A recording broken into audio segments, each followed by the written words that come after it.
Shit, sorry. My damn thing. Hi, Kendra, how are you? Hi, DJ. I always forget, like, I was talking. How are you guys doing? How's your day, guys? But now in the late winter, it feels like I'm standing under a pile of kindling. I breathe into my cupped hands and rub them together fiercely to prevent them from numbing in the cold. Just how long am I expect to wait out here anyway? I'm sure the note's at 4 p.m.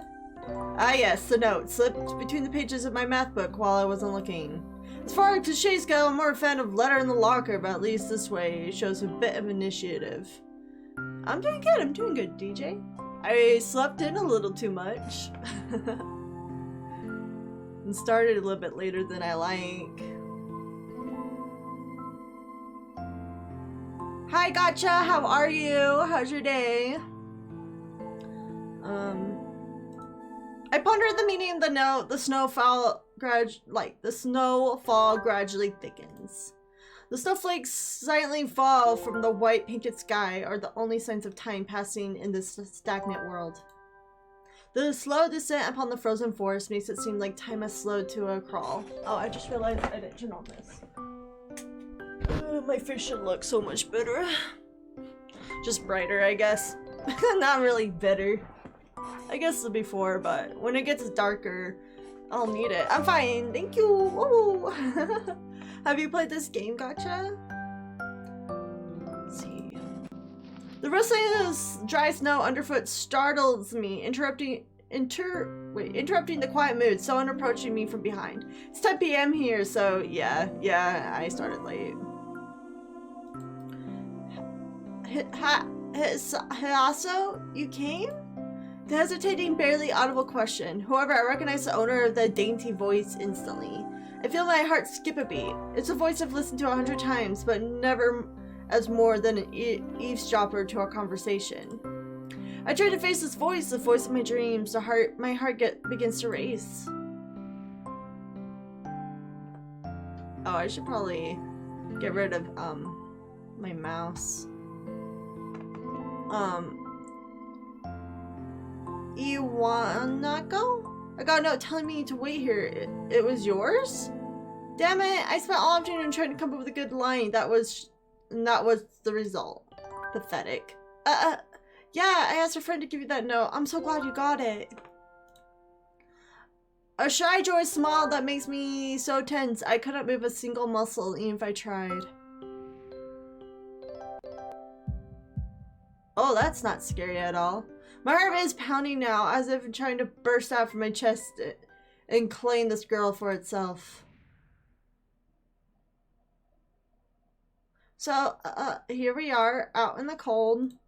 Once again, the wind stirs up in the branches, the cacophonous noise and music to my ears.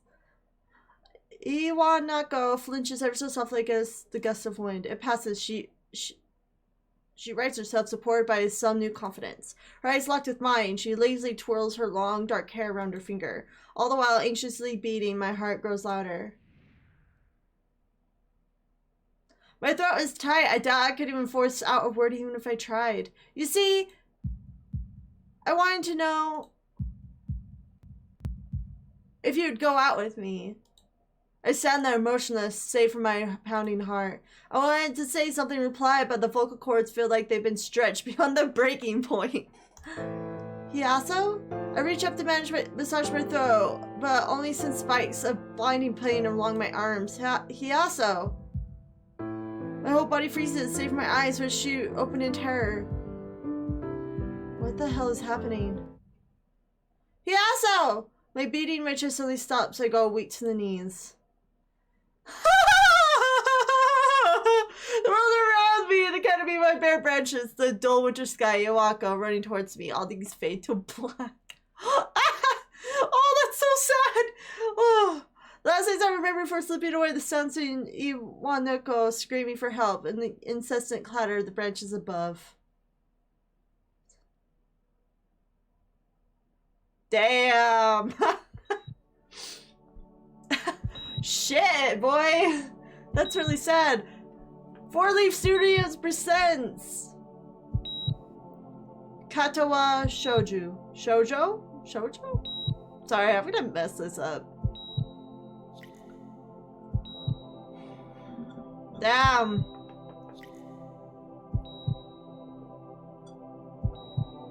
Look at all these people that took their time to do this.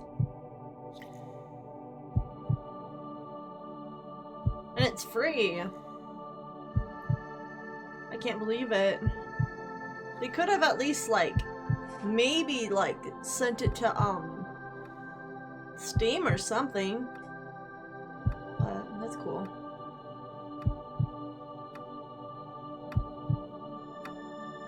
Damn, they even have some animation!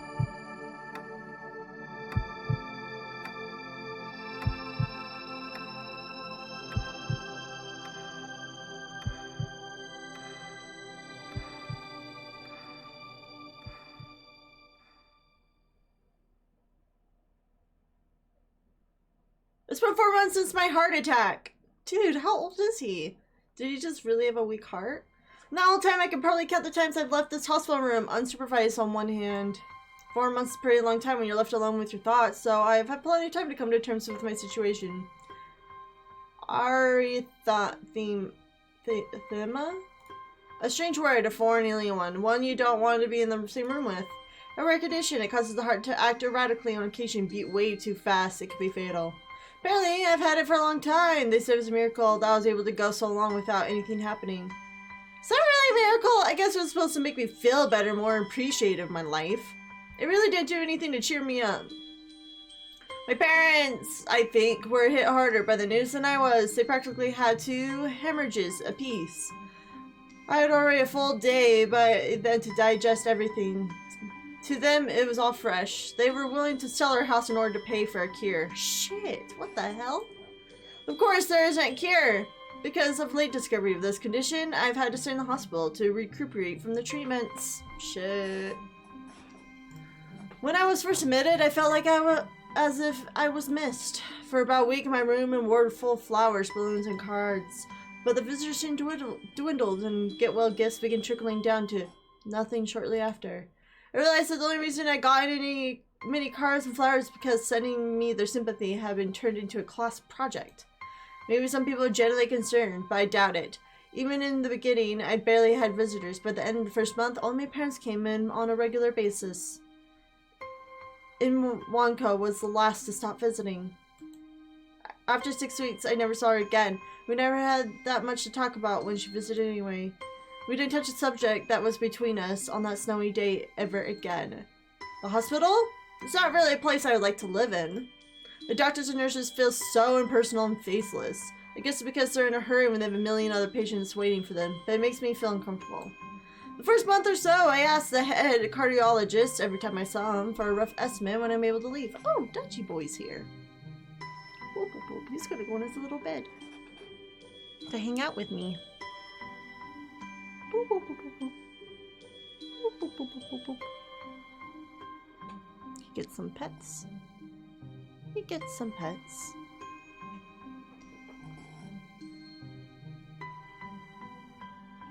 How are you?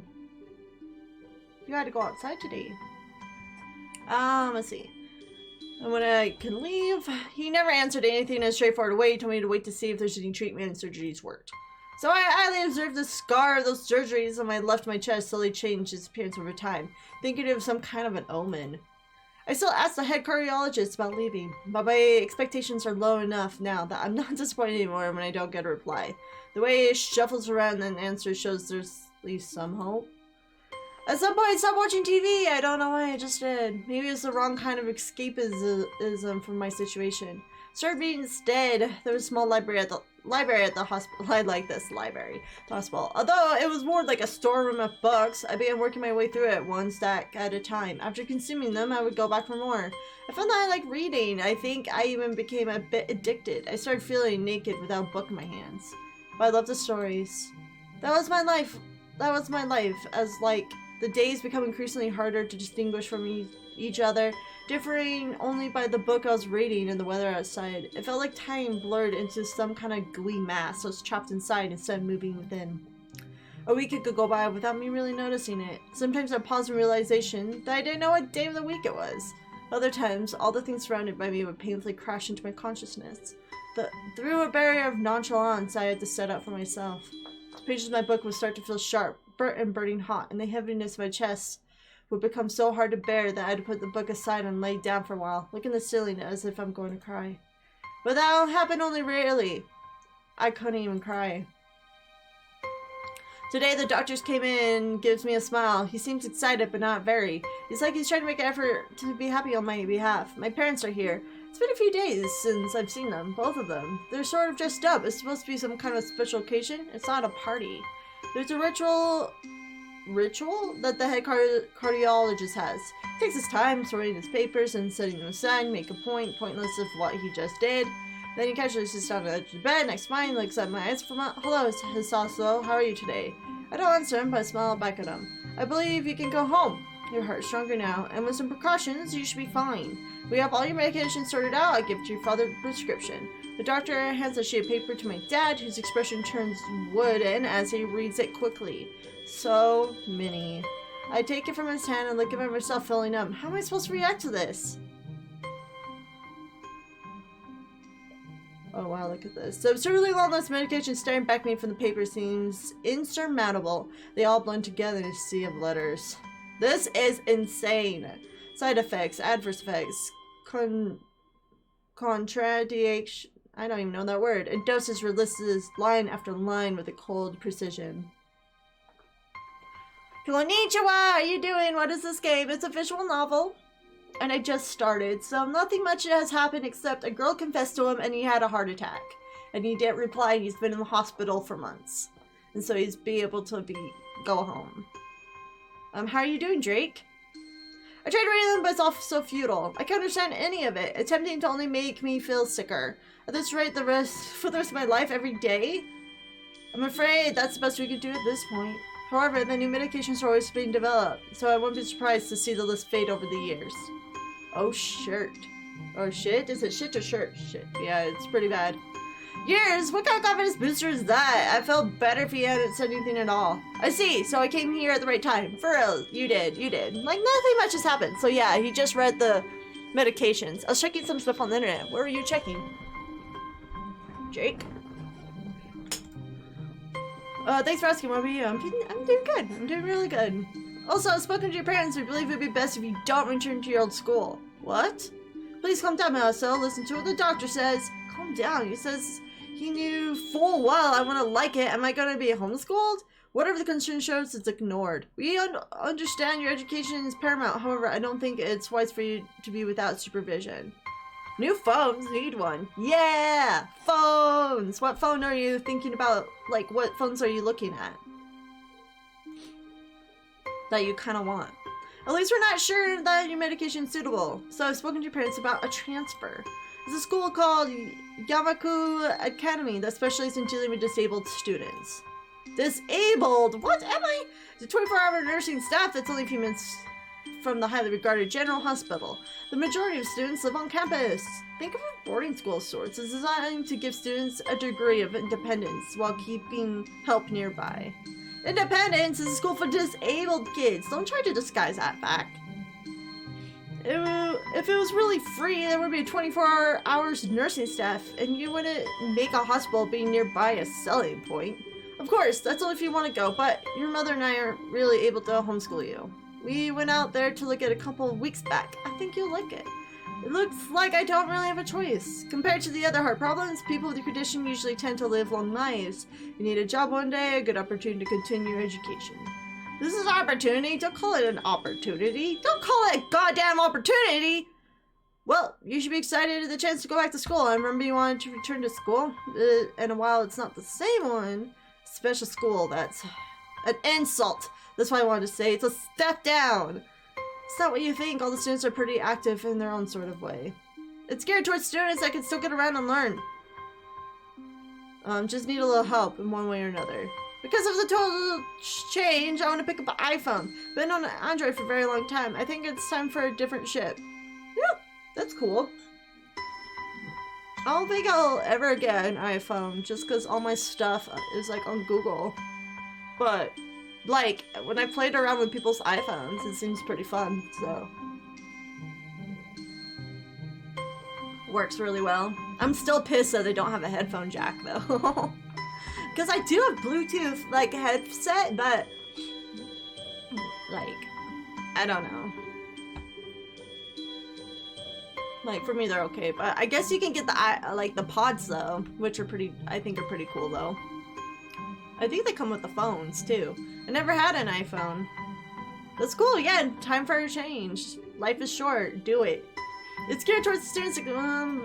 Your father's right, many in graduate school have gone on to amazing things. A person just had to be held back by their disability. Just held it, never owned it. Yeah, same. I'm like, I guess, yeah, I played around with it. Yeah, go for it. It's gonna be fun.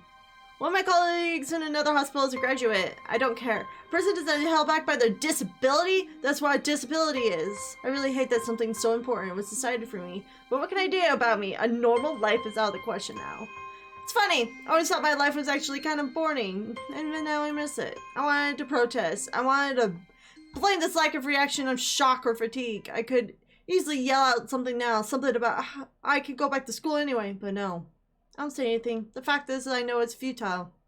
Look around the room, I'm feeling tired of all this. The hospital, doctors, my condition, everything. I don't see anything that would make me feel any different. There really isn't a choice, I know this, but as the thought of going to a disabled school, what are those even like? As much as I try to put a positive spin on this, it's very difficult. But let me try.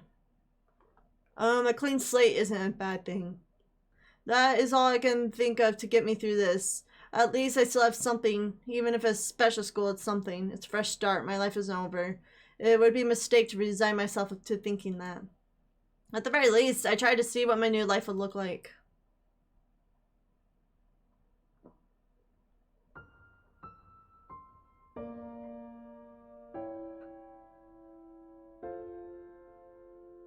Act 1, life expectancy. Oh my god, I can't talk. I'm not a fan of the AirPods because they're pretty pricey, but people buy them and every super person can afford them. Well, it's an Apple brand. I want a phone for better videos, pictures, and functions, smooth system and design. Vicky! Can words good? Stop, artist, I know. Vicky, can words good, yeah. That's literally what happens when I read this visual novel is you get to see my my vocabulary range, or like I'll say one word perfectly and the next time I see it I'll mess up on it. It happens. How you doing, TARDIS? How's your wifey? I already miss her. I just put tea all over my hair. Good thing it's green tea. It's healthy for the hair, right? Quit hitting on my missus! I can't help it. She's just perfect.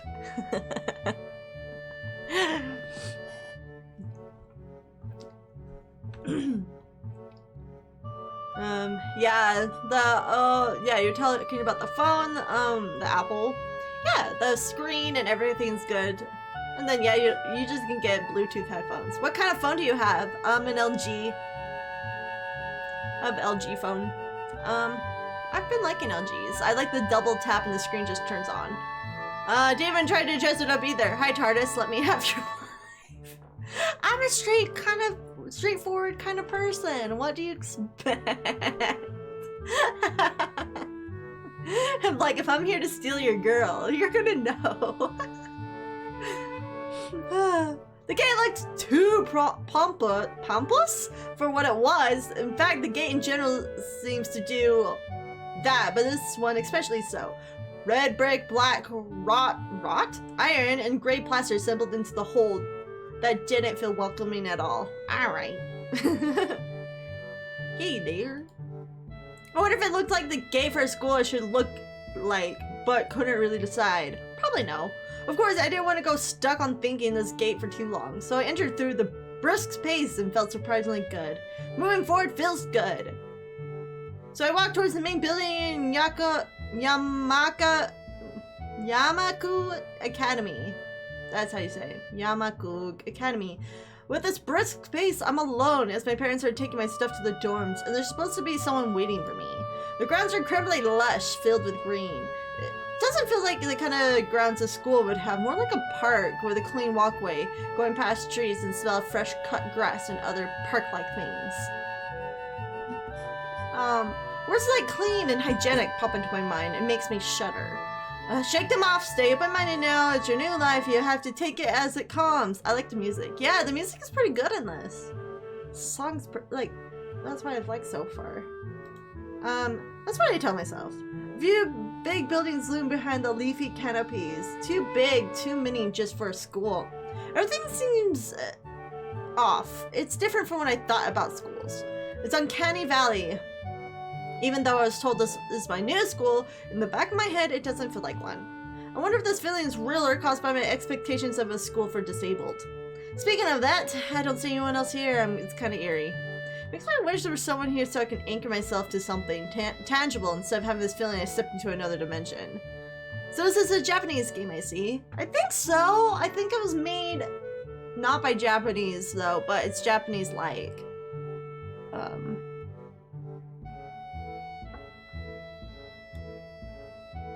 But yeah, it's a visual novel. It's nice to meet all of you. Okay.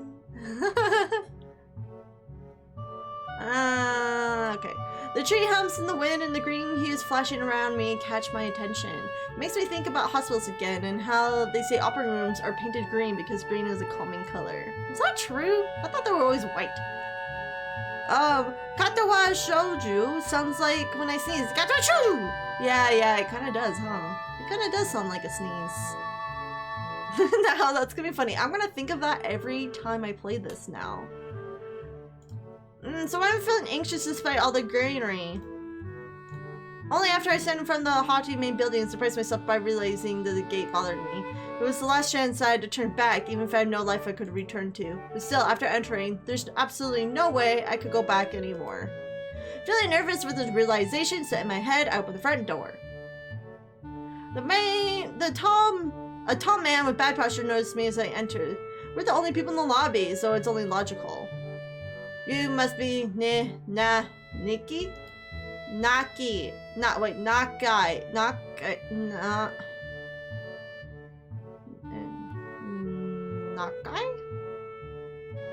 Was that how you say it?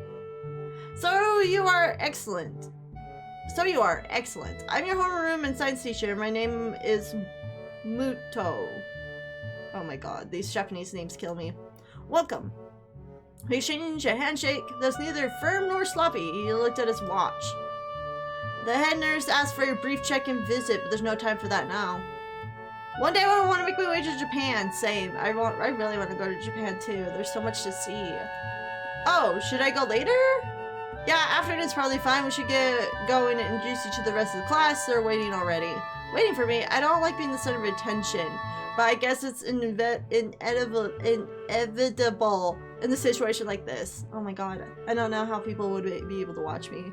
Somehow, not knowing what's waiting for me makes me feel really nervous. Thinking of this, I almost missed what my teacher is saying. Do you want to introduce yourself to the class? Yeah, of course.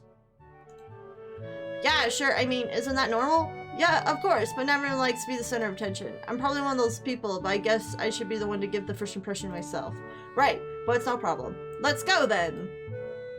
My heart is pounding in my chest. It keeps me thinking about my condition as I follow the teacher up the stairs. Shit. He tried to pronounce Chinese names. That's more challenging than this. Really? Shit. Shit. Good thing I'm like doing Japanese then. The third door down the third floor corridor is marked as a classroom for the class 3. Muto opens the door and enters. Good morning, everyone. Sorry I'm late again. I hesitate for a split second at the door, freezing on the spot. Get a grip. This is a big step. I know that. There isn't any point in worrying so much about it. At least not this soon. I follow the teacher in the classroom and look around, partially so I don't have to meet the curious gazes of my new classmates. It's pretty spacious. The ceiling is unusually high, and there's lots of space left over around in between desks. The entire wall is taken up by a blackboard, and high old-fashioned windows make it seem larger. Yeah, Chinese is harder. You can trust me about this. I trust you. I'll trust you. The students' desks are just standard wooden desks with with a shelf underneath for books and wooden chairs with metal frames. Simple and efficient. I stopped walking in front of the classroom and faced the other students. They all look normal, like students in any other school. But then why would they be here? They're just like you. If you watch Chinese movies, you know. I probably should. I need to watch more just foreign films in general, actually. They're probably like me. If something wrong with them, it's not immediately obvious. Then I noticed when the girl seems to be missing the thumb on her right hand. It's a little jarring. Why would she be here if she's only missing a thumb? Despite that natural tendency to listen... Oh, my kitty's going into his little bed. Listen to someone's talking about you. I tune out the teacher's speech halfway through. He introduces me to the class. I notice a flash of dark hair and see someone looking at me. A girl with really long, straight hair with pretty eye-catching. As she sees me looking back at her. She covers her face with her hands to make her as if it'll make her invisible. Really long, straight hair. There's one boy with a cane. Oh, that was back there. Against the lockers in the rear of the class. It's weird seeing someone so young with a cane. Another goes and makes some weird hand motions. Sign language. She peers over at me in the rim of her glasses. Then she goes back to whatever she's doing. She's kind of cute. So the cheery-looking girl with the pink hair is next to her. It's really hard to miss. I don't know how to not notice her from the moment I walked in. Please welcome our newest classmate. He clapped his hands, and so does everyone else, except one girl in the first row, who has only one hand. I cringe a little, but hiding it, I bow and thanks and applaud for the applause I did not deserve. A cloud of silence tells me I should open my mouth now. So, I'm Hisaso Nakai. And after that, my hobbies are reading and soccer. I have to get along with everyone, even though I'm a new student. I only watch 4 movies, not because it's a different language, but also because checks. Movies are about something else, and not every movie is good. Today they're a bit better. They used to be shit like hell. I enjoy foreign movies more. That makes sense. I really need to watch Parasite. Like, I wanted to watch it before, but now even more since it won the Oscar.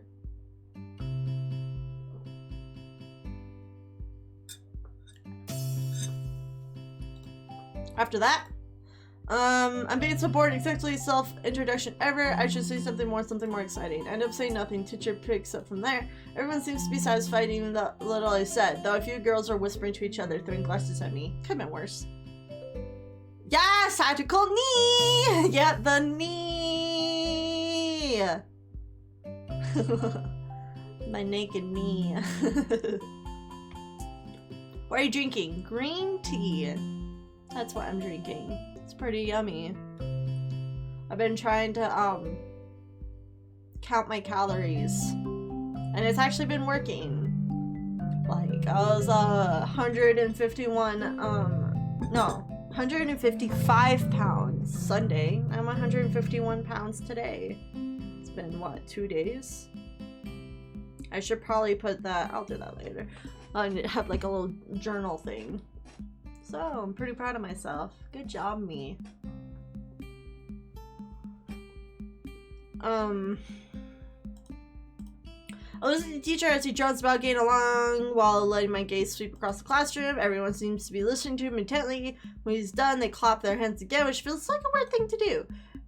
The first row girl claps on this round with her other hand on her wrist that seems in a bandaged stump. It makes me feel a little bad. We're going to do some group work today, so I'll give you the chance to talk with everyone. Is that okay with you? Oh, well, great. I think I might drink a green one as well. Are you a bit sick or is it just me? I'm not sick. I mean, I slept in too much, so I might seem kind of tired. Anyways, cheers. Thanks, Strike. You're awesome.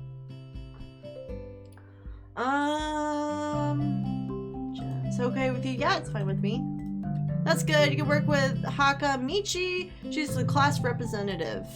She can explain anything you might want to know, and who would be able to do that better, right? How could I know? The teacher presses out the day's assignments and announces I would be working in groups of 3. It hits me hard. I don't know who Haka Michi is. Slow. The teacher seems to catch my helpless expression. Okay. Aha, that explains it. Okay, thanks. You look tired. Yeah, that's what happens when you sleep too much. It's like when you undersleep or sleep too much. I hate the human body. Sometimes always get hours of sleep, but then when you do, it's like, when you do this, it's like, no, what are you doing? Yeah, when you oversleep. Yeah, what are you doing? Why are you oversleeping? And now I seem tired. You're right. Alright, Hakamichi's right there. Shizune Hakamichi. He calls her out, the cute, bubbly looking girl with the bright pink hair and gold eyes. Waves her hand to me.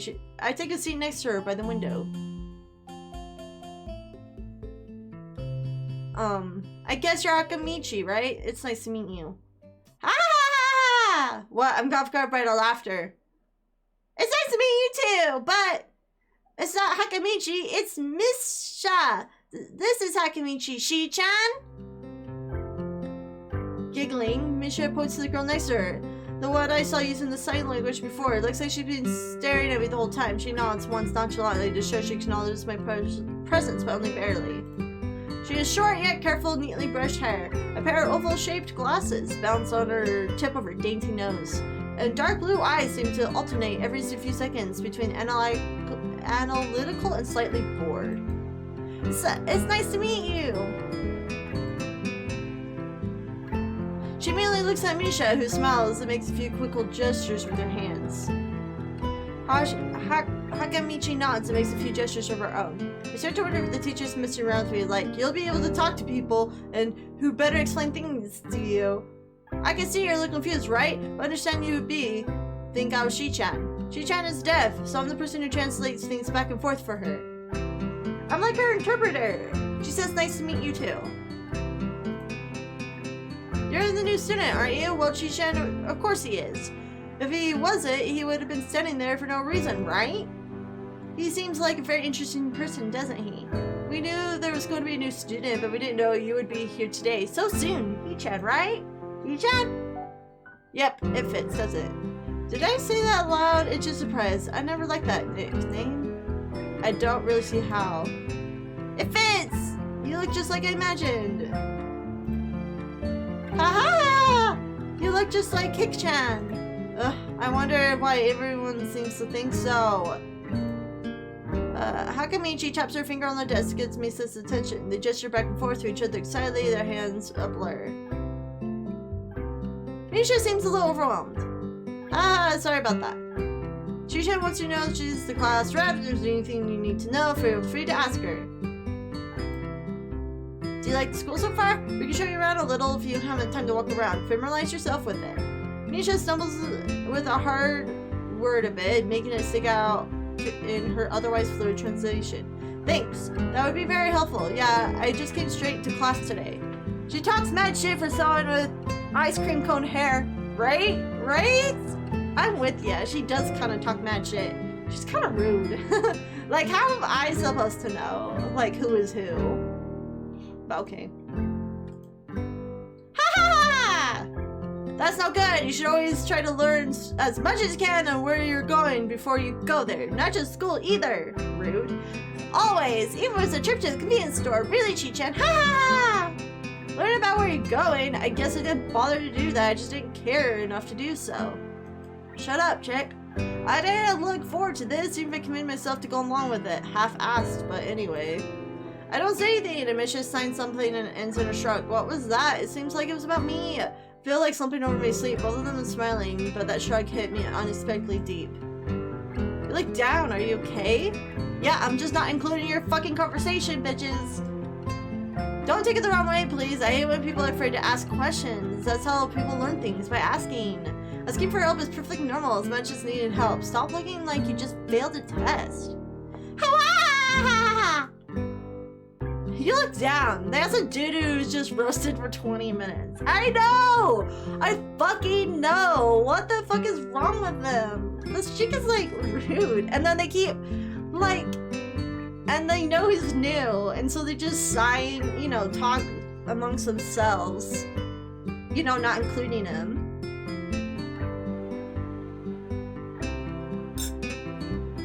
When he needs help, you know, like he's so new, and they said like, oh yeah, we'll help you out. Let's just talk amongst ourselves, I guess. All right. Another thing, you don't have to call Chichi Chan something so formal like Hakamichi, the class rep all the time. Just call her Chichi Chan.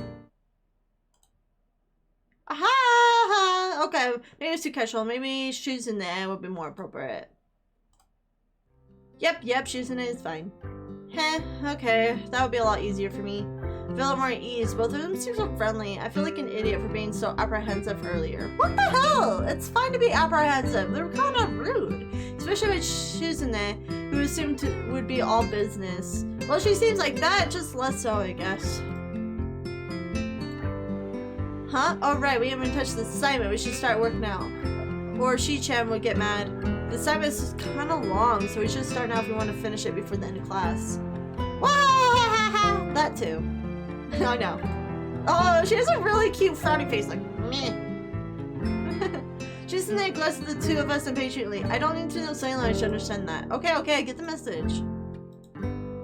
After class, we can take a walk around the grounds together. It's a nice day today, okay? The assignment is actually very challenging to get through, combining aspects of both difficulty and unnecessary long fucking busy work that teachers make you do. I don't know if your voice acting in the rain seems like a sociopath, laughing that much at nothing. It's true. That's how I imagine these kind of chicks. Honestly. I think my voice acting's perfect. But yeah, it's just kind of weird. Still, we finished it a few minutes earlier than anyone else in class, despite our late start. Shizune and Misha are really capable. They're quite different, though. The class rep is calm and professional as she looks, while Misha's a lot more playful and girlish, not to mention a little more easily distracted. To be honest, the two of them did most of the work. I feel guilty about that. The clock tower bell rings, signaling the end of the period. Time for lunch. Without knowing what else to do, I followed Misha, who beckoned me into the hallway and down the stairs. Just down below the lobby where I met Muto down the bottom floor. Just like everything in the school, the cafeteria seems too spacious and oddly modern in contrast to the classic exterior. The big windows open to the courtyard towards the main gate. This is the cafeteria! Oh, it's the cafeteria! Her enthusiastic statement of this obvious makes people around us stare, but Misha doesn't seem to care, so we proceed to the line. There's a rather long list of menu options, which seems great until I realized that many of them are to accommodate students who have special diets. How nice! It feels like I'm back at the hospital, eating portions measured with scientific precision to meet the needs of the patients.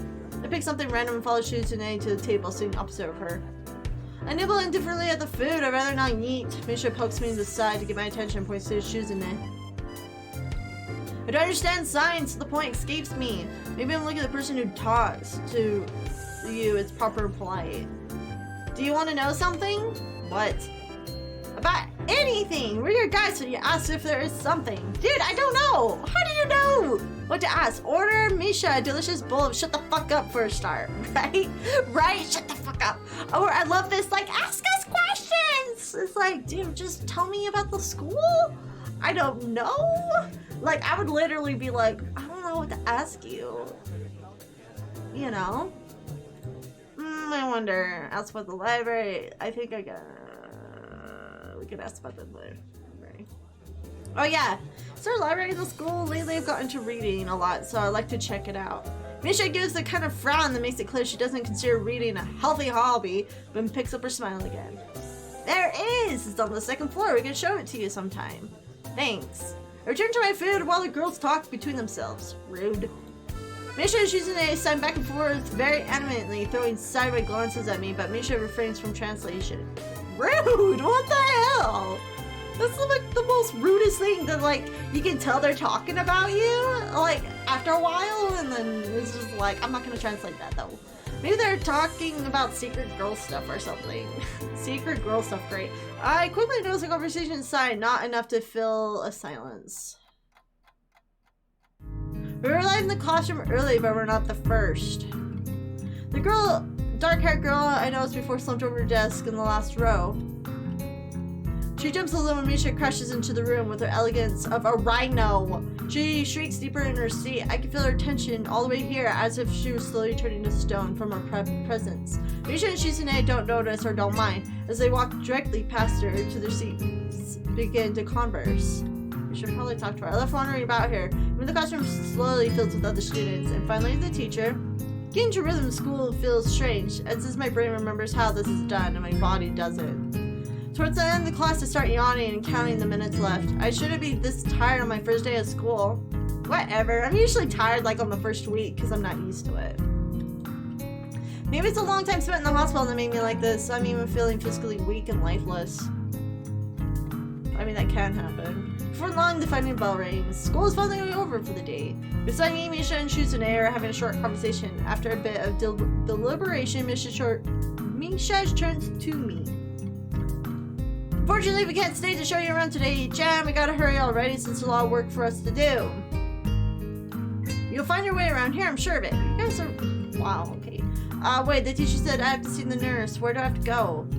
Is that so? Well, at least we could show you that much. Come on, the nurses have their own building, so we have to go outside. We join a flow of students making their way down the stairwell and outside, with the girls pointing out other senior classrooms in the same hallway as ours. When we get outside, the girls make their way to a smaller building right next to the school. It's built the same style, so it looks like it's actually part of the main building. This is the auxiliary building here. A lot of officials, important stuff inside, like Yamaku, Foundation Office, and all the nurses' offices. They even have a swimming pool. How is that official? Don't be silly. Jan is physical therapy, of course. Anyways, all the nursing staff facilities are in there too. The head nurse office is on the first floor. You'll be fine from here, right? I don't know. It's the first time here. We could go and see you tomorrow. Yeah, thanks. Bye. Man. Well, the whole building for stuff has nothing to do with actual education? I guess it's necessary for a place like this. I walk in and really hoping that would really be a quick visit like the teacher said. On a white door on the left, a green cross that texts head nurse and a nameplate. The voice from inside responds to my knock almost immediately. I can't quite make it out. It sounds like a bit of an invitation over the door. I bet myself further in. The room is not large, it smells strange. A friendly-looking man turns around on his office chair and faces me as I enter. His desk neatly, tightly, in a bin under the table is overflowing with used medical utensils, and there's at least a dozen coffee cup rings lingering on the desk. Hello there! What can I do for you today? His name is Smiling Man. He is a young-looking, sort of rugged, but the dimpled cheeks wash that impression away when he smiles. Are you the nurse? What's with this music, guys? It's kind of freaking me out.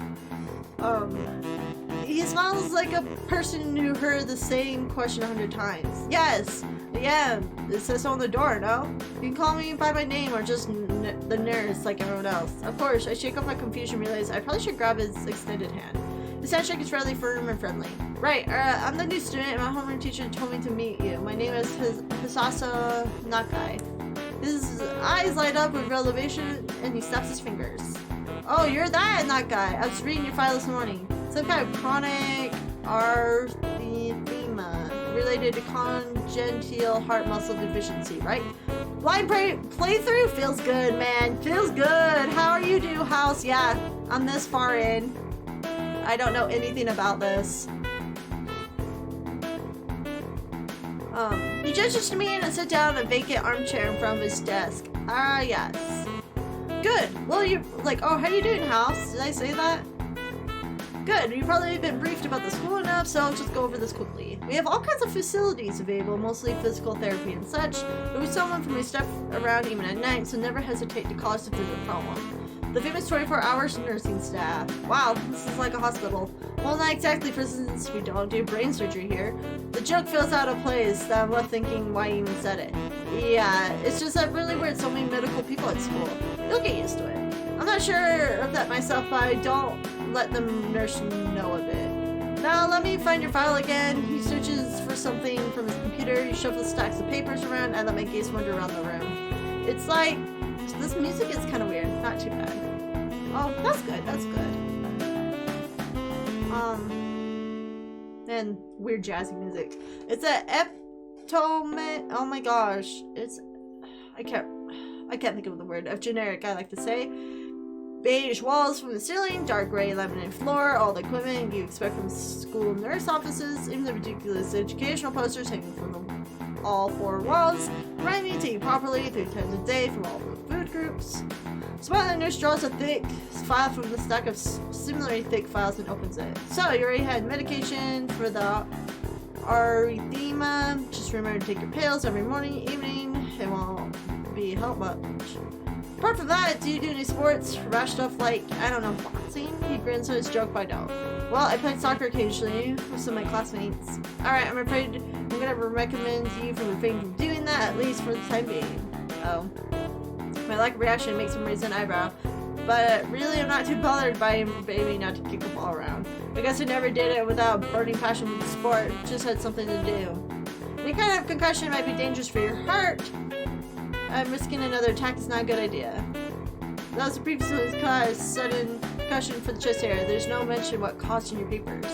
Not exactly. I sidestepped the question acceptably. He glances at me over the papers with a more serious expression on his face. Still, you need to keep your body healthy. Do some exercises would be good. But physical therapy is such a variable, like I said. I don't think you really need some heavy measures.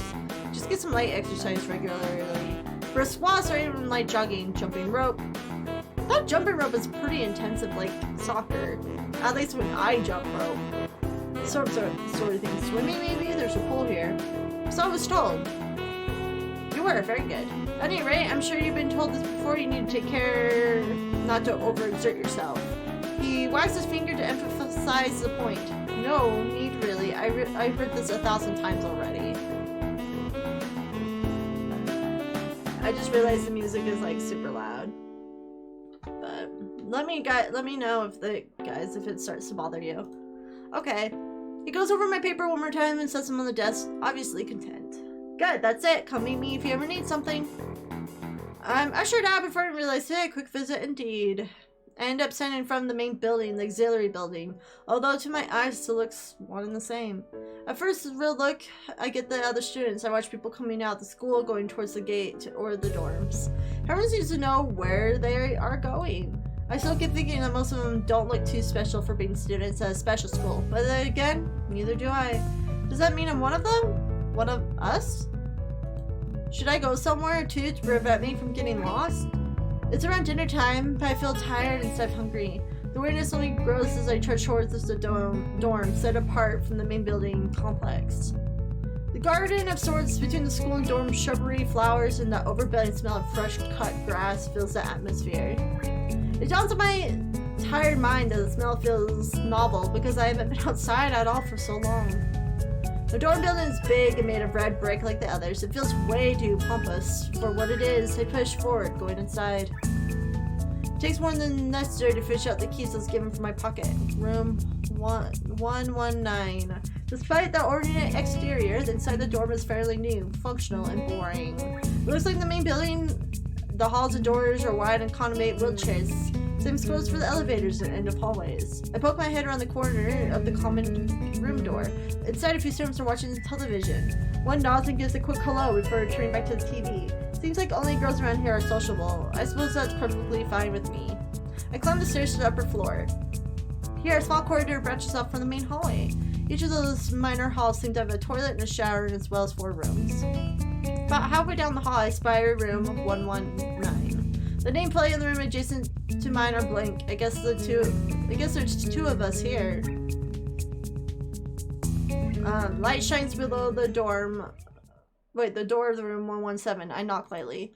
Hello, is anyone home? From inside I hear a few moments and clicking of ways more locks than I thought these doors had. After a moment, the door squeaks open. Harry Potter, is this you? A bespectable boy is standing in the doorway, looking at me very intently through the extremely thick glasses. Who is it? Blind? No, completely. He would have had eyeglasses if he was. He leans closer to me to avoid touching. His breath stinks of garlic. Hidaso, knocking. I moved to the next room. I thought I'd do my... His face suddenly brightens in realization. He stands back upright, thrusting his hand and slightly greeting. Almost straight to my diaphragm. Oh, sup, dude? My name is Kenji. So this is the first day in school? Yeah, it's the first day of school. Hi. I take Kenji's sweating hand and shake it. I'm still a little rattled by the sudden change of attitude and fell him to welcome. There's some suspicious looking people going in and out of your room earlier. It's probably my parents. Your parents, you sure? Because they look like they could have been some other people too. You can't judge a book by its cover. Out of his out-of-place proverbs is left hanging between us awkwardly. I tried to think of some way to respond. I'd say the chances are high enough. He shudders to make some exaggerated hand gestures. You're a brave man, Hisaso. Me, I don't think I could trust the chances. There's only one. The only one I trust is myself. Does that mean I shouldn't get to know you either? He thinks about it for a while. Wise decision. Damn, you're smarter than you look. Probably. What do you look like? I hope not smart. He squints his eyes a little closer by leaning against Marcus to dodge it. Never mind, it doesn't matter. With that, he turns, fumbles around for a moment, and searches for the door handle, and shuts the door behind him. I slightly came to the lock of the door marked 119.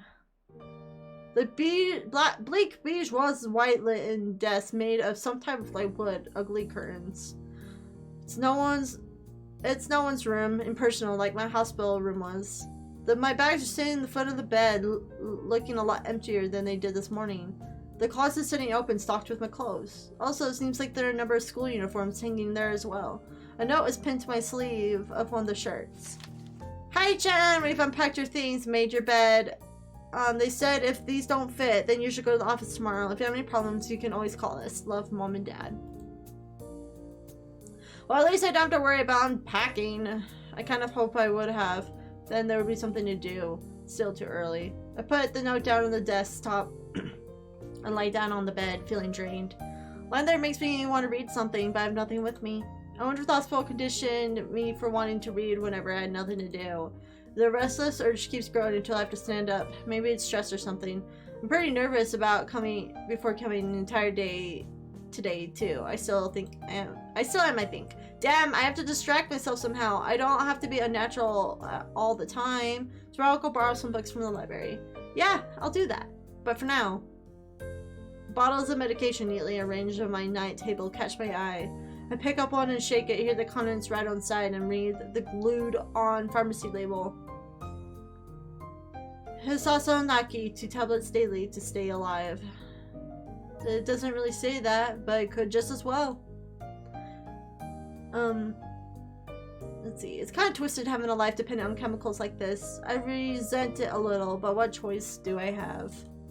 With this I begin my new daily ritual of taking the right number of pills from each bottle, being careful to check the correct dosages. I lie down again, feeling hollow and uncertain, and after that I keep staring at the blank, unfamiliar ceiling for a long time. Doesn't start looking more familiar, not even after the darkness falls. A long shadow draws across my room like fingers. The sheets feel slightly more comfortable, warm, and nestled like a grunts the chill that passes through the room temperature here. Soon the lighter shades of darkness that the ceiling looks like every ceiling does at night, and because it's the only thing I recognize anymore. The night beckons me to sleep. I feel the coldness of unfamiliarity and fear creeping up my spine once again. I keep drifting further away from the world I knew.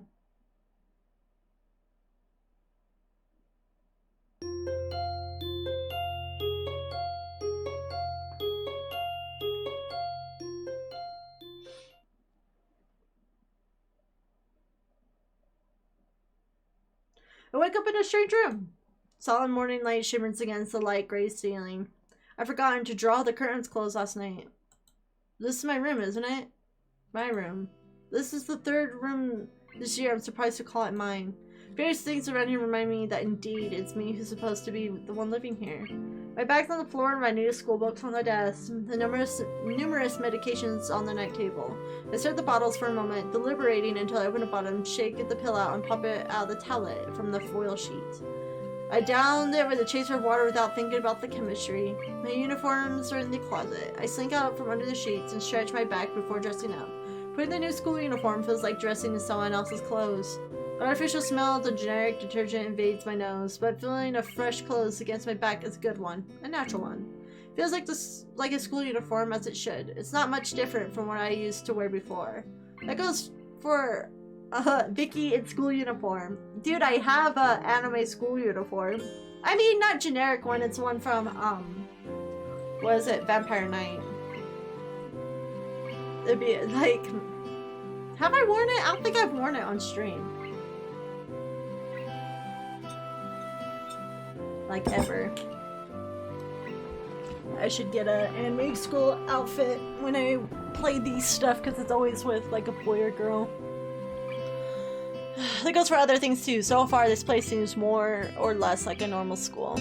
Except for the people. I think back to my talk with Kenji yesterday. Misha's constant laughter and Shizune's sweeping sign language gestures. It's kind of rude. Well, why is a deaf person here? At least in America, you know, like deaf people and blind people can go to school normally. Because unless she has other, what's it, like illnesses where you would need a doctor regularly, you know. I'm cleaning my glasses. I need my computer glasses. Same. Well, I've only met 3 students so far. Maybe they aren't normal, but I'm sure the others are. Or perhaps people like them are what passes as normal around here. Yeah, what does pass for normal around here? What do people do?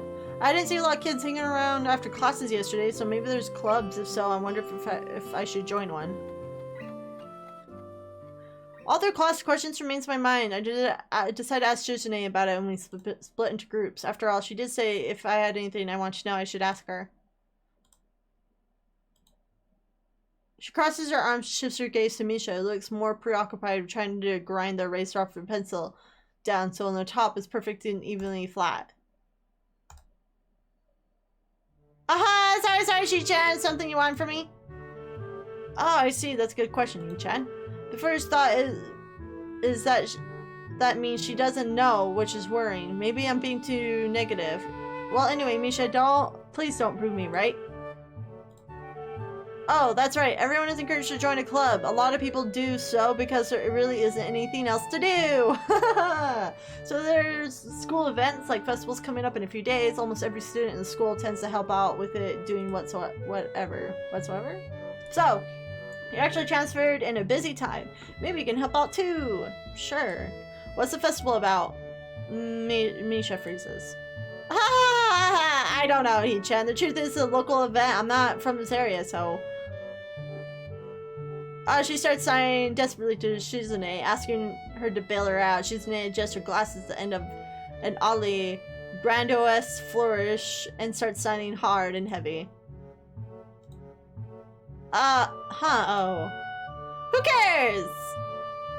Misha puffs out her chest as she shouts Shizune's words out at me with a disproportionate amount of pride. Too loud. I can see heads turning looking in our direction. Not so loud.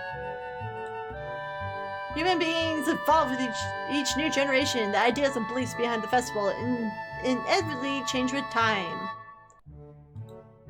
Now about delicious fried food and amusing little games that you play to win prizes. Ha ha ha ha! The teacher clears his throat very loudly, batting his long wooden pointer against the other palm-like baton and shoots a pointed gaze at us. Finally noticing where we are, Misha stifles a yelp and quickly quiets down. Shizune doesn't seem embarrassed at all, though brushing it off without a care. We are in the middle of class and we should start working. That's right, Shi-chan. What? That's right, Hee-chan. Are you asking because you're interested in joining a club? It could be my eyes are playing tricks on me. I think a suspicious glance exchanged between them. Misha's tone also changed, although it does that every other word anyway. Yeah, I was thinking about it. Misha and Shizune look at each other again. I'm about to ask what they have in mind, and something dark flutters in my peripheral vision, catching my attention. Out the corner of my eye, I see a girl looking with dark hair gets up from my desk and slips silently towards the door. Doesn't seem like she was working in a group, and no one seems to notice her but me. I glance at the teacher, who's also looking at the dark-haired girl go. Why doesn't he say anything? Hee-chan, is something wrong? Do I look uneasy as I feel? Or is it Misha looking at me looking after the girl who left? No, nothing. Okay, well, like we were asking, you don't have any plans for lunch today, do you? I thought I would go to the library and pick up some books. Not really. Do you really want to have lunch together then? Sure. Yay! Wah! Okay, Hee-chan, perfect! The rest of the class passes uneventfully. The girl with long hair never came back. Before I have time to put any more thought into where she could have gone, the teacher informs us it's time to stop working. Shizune looks more annoyed that we only barely managed to finish all our work on time. I'm glad we finished it all. It's not a contest or anything. Yes, it is, Hee-chan. Impossible. Really? Really? I noticed this before, but it's kind of funny. Amisha is always moving her hands and signing not only everything she says, but anyone else is saying at any given time. Obviously, this must be so Shisa can understand it. Her eyes dart back and forth between Misha's hands and me. I don't know who I'm supposed to be looking at. I'm looking at Misha, might be wrong, but should I face Shizune? I'm looking in the direction of the person whose voice I'm hearing, but really, Shizune can't hear me. It'd be disrespectful to talk to her only through Misha. Then again, isn't it what she's doing? No, if she's looking at me, this is very confusing and will take some time to get used to. It's not a contest, because contests are competitions for over a prize. There's no prize on the line. It's not a contest. Shisune's flash dangerously with competitive glare. She stares at me, as if surprised I'm challenging her. I think this is a contest to her. I never noticed before how dark and blue her eyes are. It's truly an alluring gaze. Are you sure, Hee-chan? Very sure. Ha ha ha! You're wrong, Hee-chan, because I don't want to be the slowest one in the class. Therefore, what's on the line is my confidence and my abilities, and the price is satisfaction in improving them. Wah ha ha ha ha! She then pushes his glasses up on the bridge of her nose, very matter-of-fact way. I argue more, but the bell rings. She quickly gets up and picks up her bag, looking at me expectantly. I almost forgotten that I'm supposed to have lunch with them. Where do you want to eat? The cafeteria? Wow, that's so plain. Okay, let's go. Well, that's what we did yesterday. Plain, well, I guess. At my old school, I liked to eat outside near the back of the building. It was a good spot, but I didn't find it to the end of my freshman year. I wonder if there's a similar place to eat here. Misha seems to imply as much. Shizune and Misha pull me towards the cafeteria, which is surprisingly not packed. Maybe the students' favorite eating in the classrooms or outdoors. I saw one of my classmates had box lunches. I have no idea what's going on, but pretty colors and ridiculous hair entertaining. He's in a disabled school because of his heart condition. And so, this is literally like the second day of school.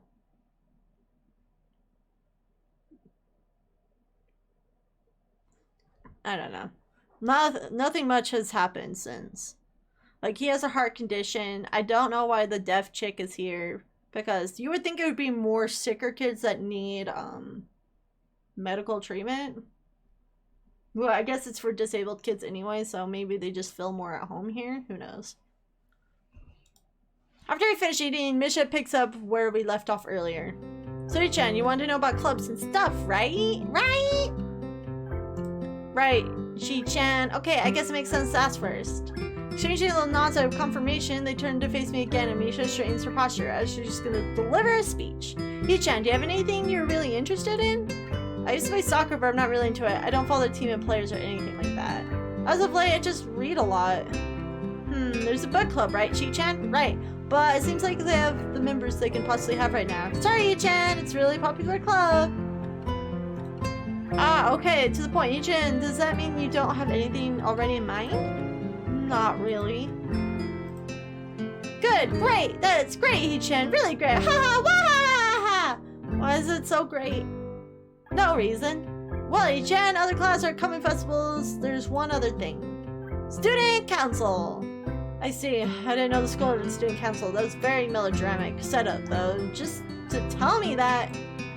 I'm pretty sure the two of them know this because Shizune looks a little embarrassed about it and Misha is laughing. Shizune quickly retakes control of the discussion in a matter of speaking. After all, it's still Misha who has the voice of whatever she says. Ha ha ha, right, Hee-chan. Maybe you should join the student council. They could use more people. Yes, definitely, you should definitely join. Why? Well, for one, we can hang out every day. Chan, Chi-chan are both in student council. Actually, Chi-chan's the president. Huh. Starting to get the suspicion Shizune and me should not be exactly the most biased people to talk about this with. As if in her mind, Shizune quickly adjusts her glasses and signs something to Misha. Haha, of course course, we're not trying to get you to join because we would obviously benefit from you joining the student council. Therefore, I have an incentive to try to get you to, so you're admitting that. Haha, no, we're not admitting nothing. I mean, Hee-chan, of course it would be nice if you joined. We would appreciate it. But even without all that, joining the student council shows a healthy interest in the working of one school. Yep, it's true, Chan. Besides, don't you want to spend the time with us after school, Hee-chan? I can't tell if she's going to be genuine or if this is really good acting. Both of them seem to try hard to look at their cutest. Oh man, there's something in my nose. Although they're really pretty cute to begin with. Well, I literally, second day of school, I don't know any of my other classmates. I don't know anyone. Usually by now, this like far in the game, I would have met everybody. This is a very different visual novel. So it's settled then. Come to student council then, Hee-chan. What? No. See, Chichi-chan, of course you wouldn't go so easily. Yep, that's right though. It would be boring if it went that smoothly. Oh well, Chichi-chan owes me candy now. You're betting on it? Hey, my life is not a game here. Shizune seems very intrigued when Misha signs it to her. The aggressive glint returns to her eyes. Wow, this is interesting, Hee-chan. Let's play a game. That's not what I said. How about rich man, poor man? Hee-chan, if you lose, you have to join the student council. No, absolutely not. Why not? Well, because both of you have the same incentive and therefore the same goal, which is to get me to join student council, right? Yep. Yeah, that is my goal. What it means is that both of you can team up and I be the clear disadvantage, so I'll have to decline. Hee-chan, I'm very offended. Are you saying you don't trust us and we can pull something so disingenuous? This makes me sad. Sorry? It's hard to tell when Shizune's influence ends and Misha's thoughts begin. In order to atone for hurting a younger's feelings, you should definitely join the student council. No! Rude. How about a game of paper football instead of Rich Man Poor Man? Paper football? Yeah, it's a game when they play in America. You make a paper triangle and you shoot it past a goalpost, and the other player makes it with their fingers. Isn't it cool? It's the ultimate form of competition between two people, Hee-chan. And it's also played by elementary and middle school children, Hee-chan. Wahahaha! Means this game is really separate from boys from men. More like boys and slightly older boys. Anyway, I'm not going to play that either. Just the fact that you know about it means you're probably surprisingly good at it. Ha! Yeah, that's true. How do you know that, Hee-chan? Shizune frowns at Misha, telling me she probably wasn't supposed to admit that so readily. I want to say that I'm happy with her attempts to get into student council, but I'm a little curious what student council does here. I've never been on one before, or even known anybody who was a member, so it interests me. It's kind of like Shizune and Misha, so maybe it wouldn't be so bad. Okay, Chan, how about Risk, the game of world domination? I don't even know what that is. It's really funny, Chan. You fight for control of the world with armies and everything. Sounds like Shizune would be good at it. If you want to play, we can play it after school. Oh, really, Shi-chan? We can play for fun, Shi-chan. Shi-chan hasn't played in a long time, so if you wanted to, there's no strings attached. Well, okay. Okay, perfect. We'll see you after school in the student council room then. Hee-chan. Wait, why there? Because that's where we keep the game. Ha! Grimace tells me how much I do not like this, but it's more for show than anything. So then I agree, but only giving Shizune new knowledge. I don't mean anything concrete, just accepting to look around and play the game with her. Lunch ends, we go back to class. Oh, there she is.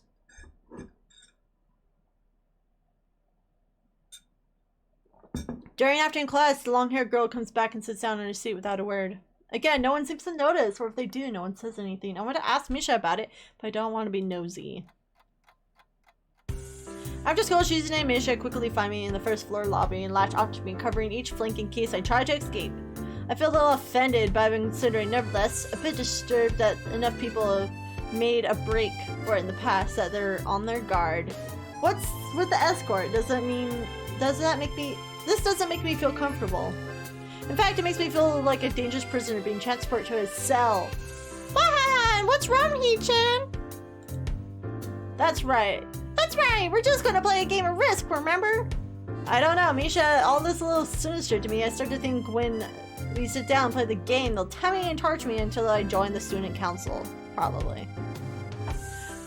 Well, that's highly likely, but still, for some reason, it just seems like it would be so plausible.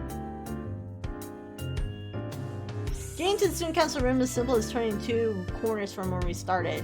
What? That's it? This makes you guys being so on top of me seems a little silly. That's not true, Chan. Chichi Chan says that when their life is threatened, people have shown capability to pull off superhuman bursts of speed. Life is threatened? Her expression unchanging, Misha signs something amusingly to Shizune, who makes a baffling face and puts her hands behind her back, looking pleased with herself.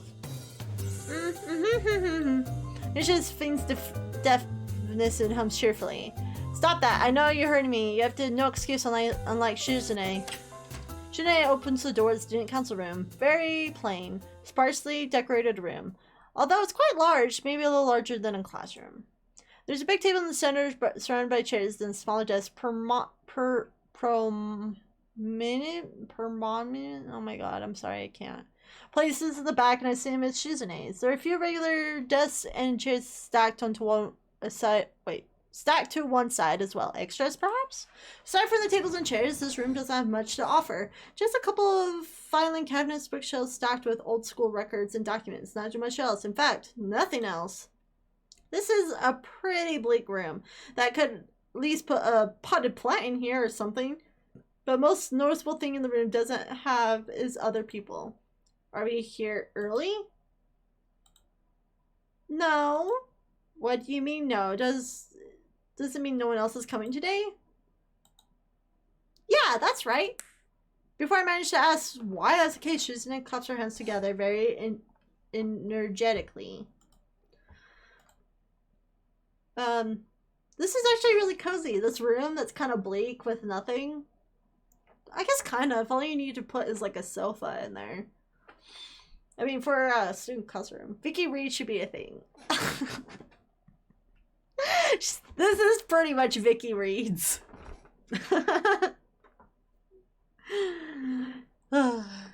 OMG. Wikipedia. Oh my gosh, stop. Like, I don't know this word. I will skip it. That'd be so bad. No one will know. They'd be like, what does it mean? Am I like, I don't know. I can't understand it. That'd be so bad.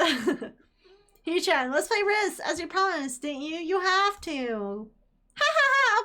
Okay. Do you want to know the rules? We can explain to you while we set everything up. While Misha's talking, Shizune takes out what looks like a board game from behind one of the filing cabinets and throws it on the table. Actually, it looks kind of interesting.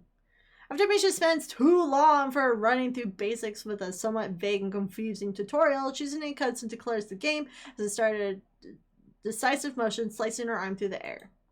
Shizune's aggressiveness is rubbing off on me. I'm feeling more competitive than I intended to be when I agreed to this. Halfway into the game, I tried to ponder how to defend against Shizune's assault from 2 fronts. She breaks my concentration by drumming her fingers on the table to get my attention. Chi-chan wants to know why you're taking too long to make a move. Chi-chan also says she will let you keep Australia if you agree to join the student council. I thought it was a game with no strings attached. Just the fact they would dangle this over my head as an offer means she knows that I care about the outcome of the game. And anyway, no. Chi-chan admires your fighting spirit and would be benevolent dictator who will spare your people if you agree to join the student council. Ha ha ha ha ha! You're so competitive, Shizune.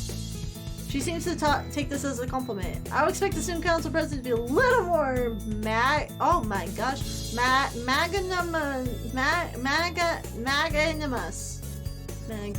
don't even know what that word means. Magnanimous. Oh my god, thank you. I don't know. She doesn't know what that word means or how to sign it. She pulls out a piece of paper and writes it for Shizune. He returns, signs it back to Misha. Misha presses her index finger against her temples of trying to physically imprint the word into her memory. Is there even a signing word for that, or wouldn't you have to spell it out with your hands? Suddenly, Shizune bursts into fury of gestures. Misha looks daunted by the pace of her heated signing. Oh wait, please slow down, Chi-chan. Chi-chan says you're going to lose. Tell her I crush your world empire with my rebellion. Okay. Oh my god, what is this face? What is this face? Those eyes of hers shine like a childlike mischief. She says you have no chance if you keep playing. No, you won't. It's a trap. It's smarter to play defensively here. It's likely she's trying to psych me out. Looking at the board again, I have pretty good defense set up. I'm not gonna wreck it by doing something reckless. A few turns later, I lose the game anyway. Shizune adjusts her glasses victoriously and allows herself to tentatively pump a fist in the air of celebration. Why? Chan, you lost when you allowed me to take North America! I mean, Chichi-chan, not me. Getting control of North America here is ambitious because it provides a 5 army bonus and you can attack it from 3 fronts and must defend them all. I thought you had more guts. How disappointing. Ambition, Chan, you need to play more daring. Ambition! I was really excited when you took South America, but you switched to playing defensively because you gained a small advantage. No good, He-chan. You didn't take enough risks, and when you did, you didn't follow through. That's terrible, He-chan. Damn, why is it her if I play too carefully? There's no need to rub it in my face. Why is she closer? Why is she closer to us? I wonder if you even be any good for the student council. What's this? Reverse psychology? I guess I don't have to worry about joining or not in that case. Giving up like that, I expected more of you. Seriously, is Shizune trying to taunt me into joining the council? Besides, I don't even want to join. It's my second day. I can't make that kind of commitment. I haven't even taken a look at the other clubs yet, and these two they're a little weird. Fine, I'll consider joining the council, but I want to look at the other clubs before I decide. Really, Chan? You're not saying to make us feel better? Yeah, I'm just not sure what I want to. Want to do? Okay, Chan, but we're not gonna give up easily, so you said maybe. There's still a chance you'll come around. Come on, we can really have fun. We can play more Risk, and maybe one day you can beat me. Unless we graduate before that. That doesn't make me feel any less reluctant about joining you, know. Wow, surely you're not horrible at board games. Maybe we can play a game, you know, then, and give you a handicap. I might have just said that to make you feel better after all. That's cool, Yi-chan. I took a glance at the clock on the wall and realized I spent too far playing Risk than I expected. Sorry, I think I have to go. I want to go to the library. It's not closed yet, is it? Shizune scratches her head and gestures to Misha. It's hard to explain to determine whether the library is open. There's a clock right there on the wall. It should be, unless the librarian is absent. I think you're right, Shichen. Well, I think the library is open. It's on the second floor. I can't miss it. Do you want us to show you where it is? No, thanks. It's okay. See you tomorrow. Bye-bye! Oh, finally. One flight of stairs and I ran into problems. The second floor hallway is a carbon copy of the third floor one. Wide open, plain, like the hallways can be. Problem is the library's whereabouts is not easily determined as one would think. The classrooms are marked with a sign saying which class they belong to, but then there's a plethora of others unmarked rooms. Is the library one of them, or is it just somewhere down the hallway? But there's a ladder to choose the direction at random. After I turn around the corner, a marked door draws my attention because it's not closed.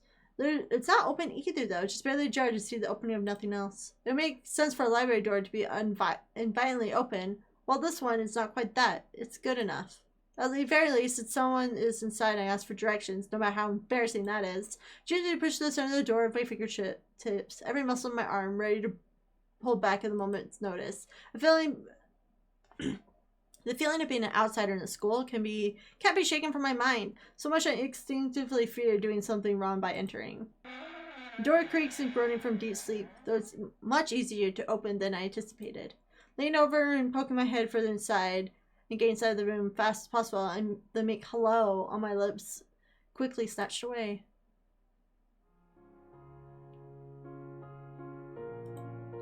This is not what I was expecting. I might on the side of the door stand, taking the sight of a solitary figure in the center stage of an otherwise abandoned room. The situation stills my voice, leaving me standing in the doorway staring at this beautiful girl. Evidently, taking her time to assess the situation, the girl gently puts down her teacup and opens her eyes so it doesn't look at me. Hello there, may I help you? That means she's blind. Staring directly in front of herself, the movements of her lips seem bleak to the silence rather than words. However, it's a soft measured voice that reminds me she's being separated from the room itself. Not only she's like the tallest girl I've ever laid eyes on among the foreigners, but I bet she's strikingly distant. Hi, sorry for intruding, I'm just kind of lost. She takes a moment to formulate the response before speaking. Every action she takes feels as if carefully choreographed beforehand. Take care to take a seat. Unexpected considering that I'm intruding upon her. Thanks. I slowly step towards the other seat opposite her. The girl rests in a teacup and saucer on the wooden table in between.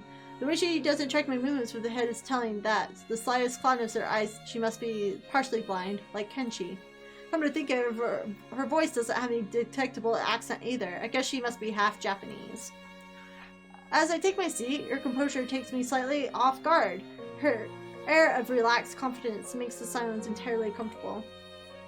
The calming atmosphere is so different from the student council office. I take you a new student to Yamaku? Yeah, I just transferred in yesterday. I get the distant feeling my speech pattern doesn't match the formality of hers.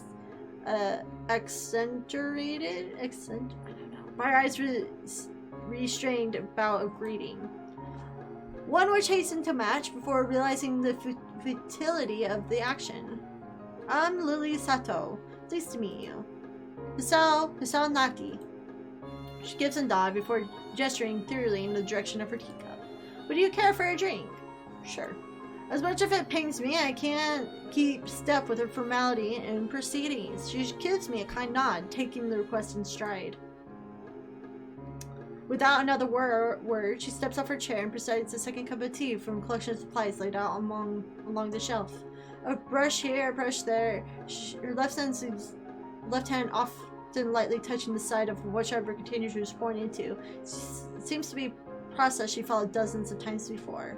As she leans sideways to see around her back, she seems to use her long dainty fingers to measure the right amount of water in the cup. It's one thing to see different disabilities in students in my class have, but it's quite another to see how everyone seems to adapt. She and Misha have no problem working together to communicate to me, and Lily herself seems to have workarounds for the problem I've never thought of. While I feel slightly guilty about her doing the work, she seems pleased to follow the correct process of her offer and preparing the drink. So, her soft voice brings me to the silent observance. Which room are you looking for? It's not often this classroom's visited after school. The school library. Some classmates told me it was on this floor. She finishes pouring the water to keep up. She nods. A small metallic tapping coming from the teacup indicating it's been stirred. I'm aware, Miss Hamamichi, as are most students. To be with them means you're in class 3-3, no? That's right, I'm in the science room with Muto.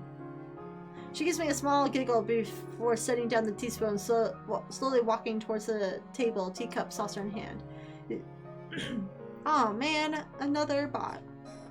He's quite a character. I imagine you come to like him like most do. She sets down the tea and gently takes it and I have a sip. I'm really more of a coffee person, but it seems like a rather bad moment to bring it up. No, that's just the smell's quite nice. I hardly think it'd be hard to choke down. Thanks, Sato. It tastes really nice. She smiles and quickly waves her hand in front of her face. Lily, please. There's no need to be formal. She says in spite of her exceedingly well-bred speech. Oh well. I guess I should try to ask her about herself. It really does seem as if she's catering to me. So which class are you from? I imagine it's one of the third-year classes. Correct. I'm in class 3 too.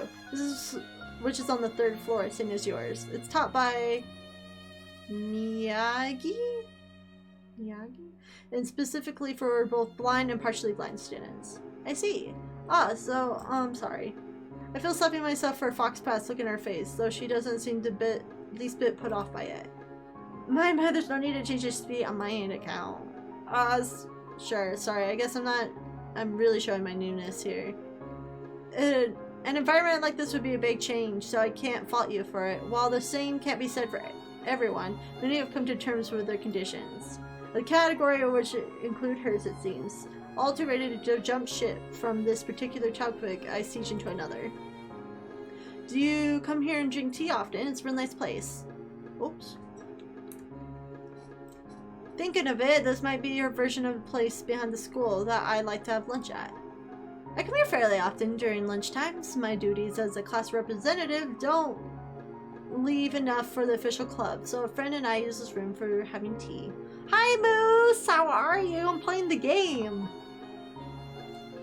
Class representative, huh? Compared to Shizune, her mannerisms seem the most completely opposite of what Shizune blunt and fiercely driven.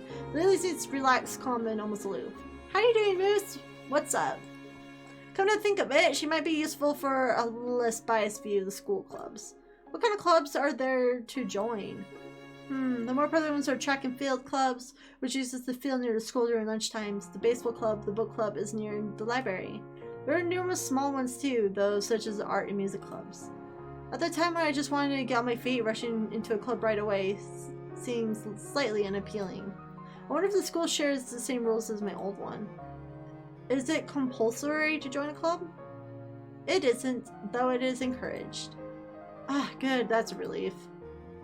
I really let my guard down around this girl to let such a thing slip out. In fact, seems slightly amuse her. Not wanting my tea to get cold, I start feeling drinking as Lily does the same. I look over the window over the shoulder and notice the light coming into the room as distinctly orange tint. Even here, time doesn't stand still. Huh, the time has gone quickly. Sorry? Right, she's blind, of course she can't see the sun setting. It just looks like the sun is starting to set. It seems like it comes as a surprise for her. I guess she must have lost track of the time. Sorry, so I didn't mean to keep you from the library for so long. Gilly moved to allay her concern. You might want to change the rating to 18+.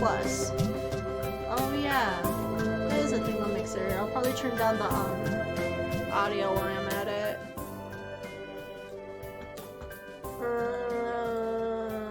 Thank you. I thought I did it with the other ones, but I forgot I didn't do that with Mixer.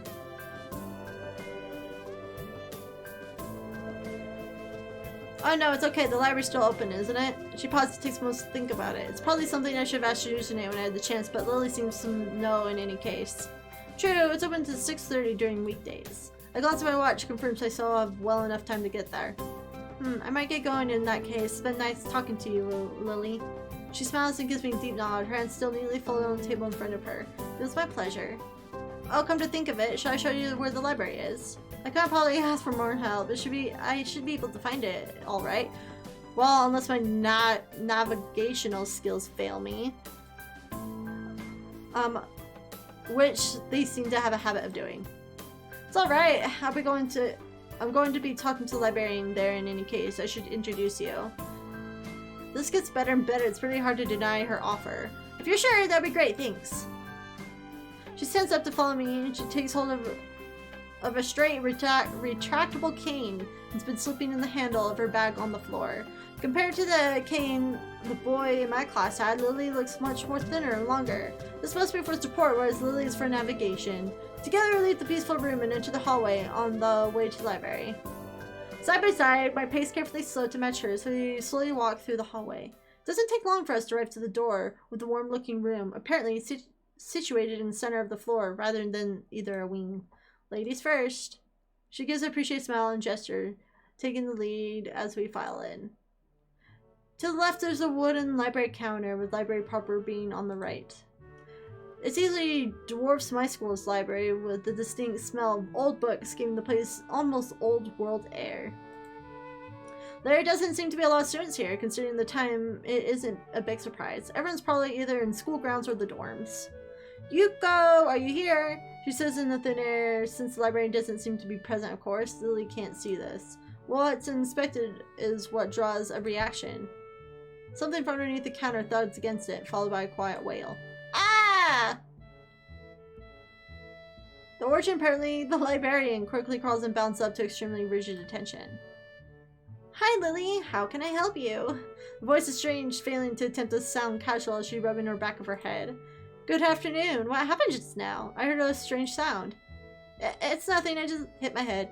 See, I dropped an eraser under my desk while I was looking for a pencil dropped when I was looking for both of them, and you came and surprised me.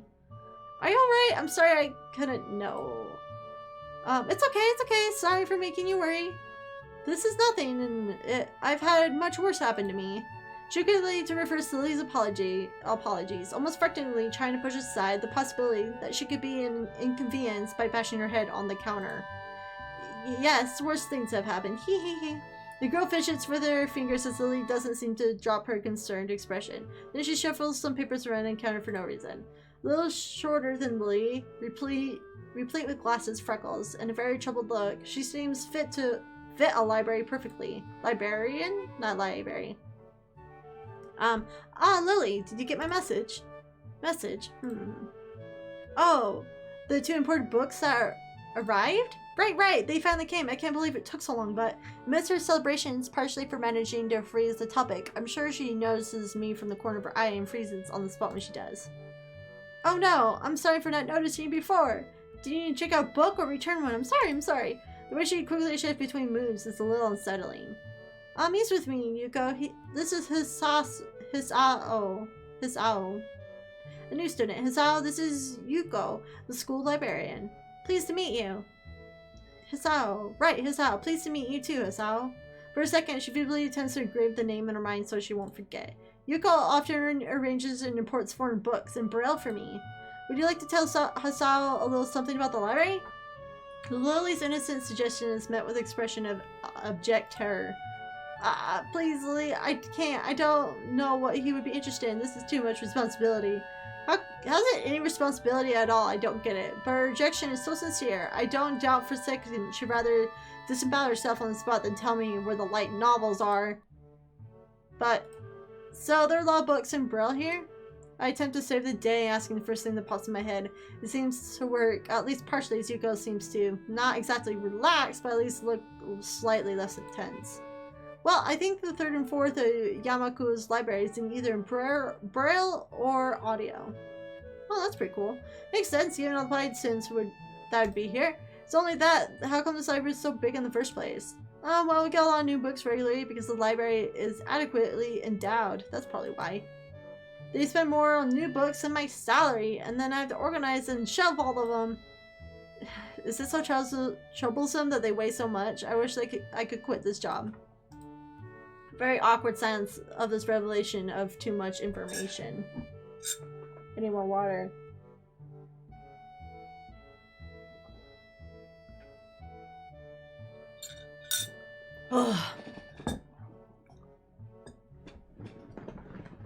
I love this, like, too much info, ma'am. Too much info.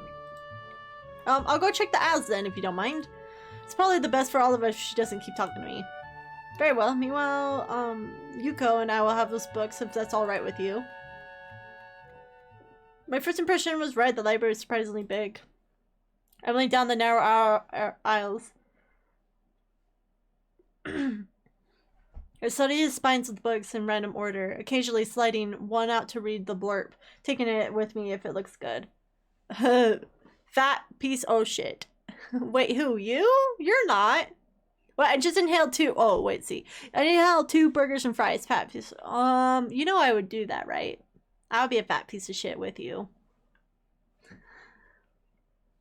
I love burgers and fries. Oh. I'm waiting for my husband to come home so I can eat all my calories at once. Shameless flirt. Teehee. I know. I kind of am. I'm terrible. In a few moments, I have a respectful stack of books in my arms. I guess I would never. Let's see. We can beat the diabetes double for sure, dude. That's why I'm trying to count my calories now. Like, from last year, I gained 20 pounds. 20 pounds. And so I actually, yeah, I think you were here. I told you I'm starting to count calories, and within 2 days, I've lost 4 pounds. Like, I wonder how much of that, like, is probably water weight or something. The thing is, like, I would usually eat too much. You know, I'd be, like, completely full all the time. Now I'm not, like, completely full. I decided I'll log in my, my weight. Wait.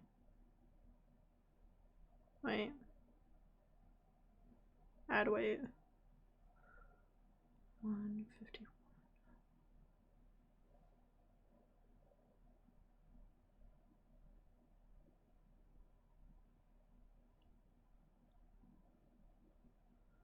So that's cool.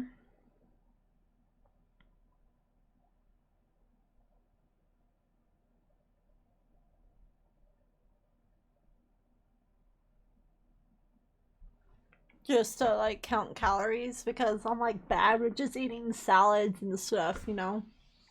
Guess I'll never be stuck for a choice in here. The normality of the book sinks in. Sure, I love how this game makes you flirt with people with different disabilities, right? It's pretty fun. It's pretty fun. I don't know why, like, exactly deaf and blind people are here. Like, unless it's, like, just a better school for them. Because I don't see it, like, as a huge, disability. Like, for them that they can't participate in, like, normal school. Like, unless they have an underlying thing where they, like, I feel like the school is, like, one of the schools you need, you need, like, it's those conditions where you might need a nurse, you know, there, like,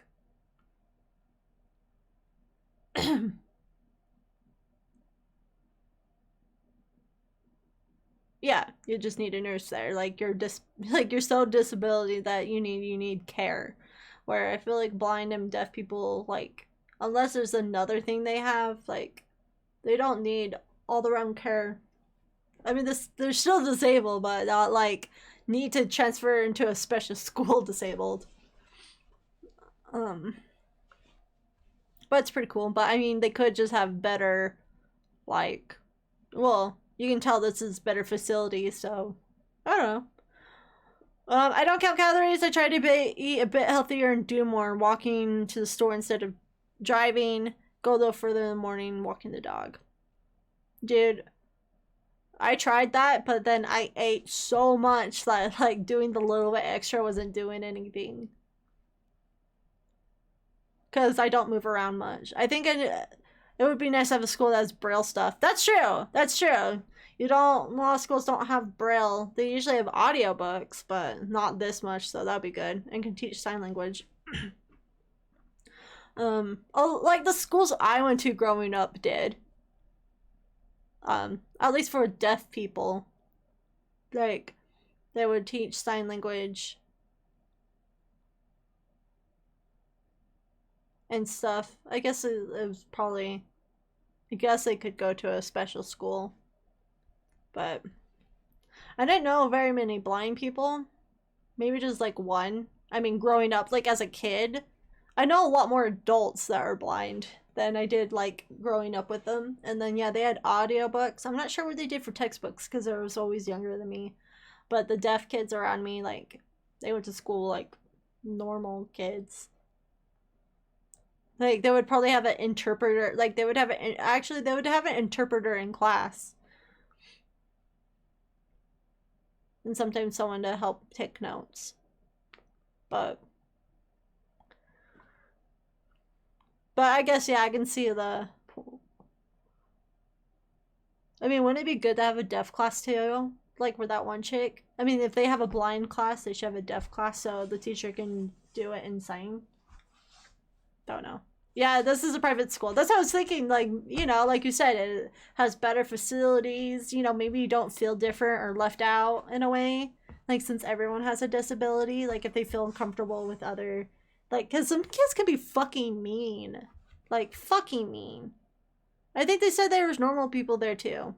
I don't know. Well, except for, like, the interpreters and, like, teachers... I'm not sure about normal people. I'm not sure anymore, though. No, they said that it was for disabled kids, but I can see as, like, I don't know about the pink-haired chick, but she could be totally normal, just there as an interpreter. Which is weird to have a student interpreter, because usually you need a certificate for that. I don't know.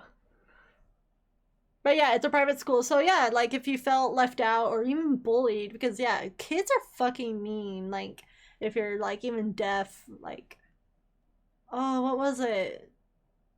This happened to a kid and I literally, like, one of my siblings, I think siblings, like someone in their grade was deaf, and some kids were playing around with him and they pulled out his hearing aids and like made his ear bleed and like destroyed them. Like, I literally want to go punch those kids. Like, what the hell? Like, what is wrong with you know, people doing that? And so it was a big school, like, thing because, you know, they had to get parents involved because those things aren't cheap. And like, dude, that's hardcore bullying, man.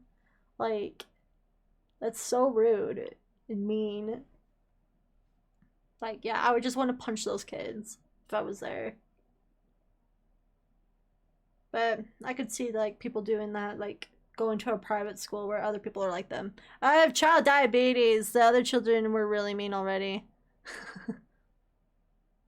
Wait, what does it mean by child diabetes? Even though it's something you don't really notice. Yeah. It was like, yeah, some people are so fucking mean with disabilities. Or for me, like, to me, it's like, oh, hey, I'll talk to you and shit. Or try to communicate. But yeah, some kids are fucking mean. And it's like, what? Yeah, you know, those kids, it's like, what's wrong with you? Like, leave them alone. Oh yeah, we're talking about this. I wonder if I should give my voice a break. Or if I should keep going. We'll keep going for like 20 more minutes. Let's see, the normal at the library sinks in, large print braille books scattered throughout. But what is this, a library? Oh wait, 2 types of diabetes. One is rare, 8% diabetic, and it's called child diabetes. Because it's, oh, so you have that? Dang. So, do you have to eat a certain way because you have it? Or do you have to take something? I can't remember. It's one of those things they always fucking teach you, like, in, like, health class and shit. And then I always forget. Like, I always forget. It's as if the, let's see, it's basically your pancreas not producing enough insulin. Oh, so do you have to do the insulin thing? Like, when you stab it in your stomach? Oh, you have to inject it yourself. Okay. Man. Hopefully it's not costing you a buttload.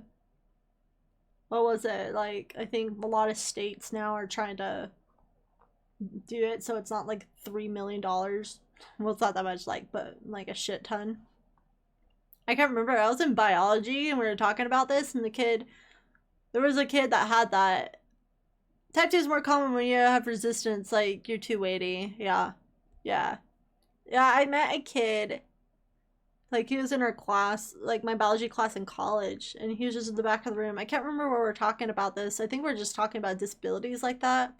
And, you know, like people trying to, you know, make it more normal. He's like, yeah, I'm like in class and it's like around the time where he needs to give him his insulin. He's like, I do this every day in the back of the class, just shoot myself with the insulin. And no one really, you know, it's not like a thing anyone really knows or cares about. Everyone could kill you in less than a week if not treated. Yeah, yeah. Yeah, you're right. Because you need it. Oh my god, my nose.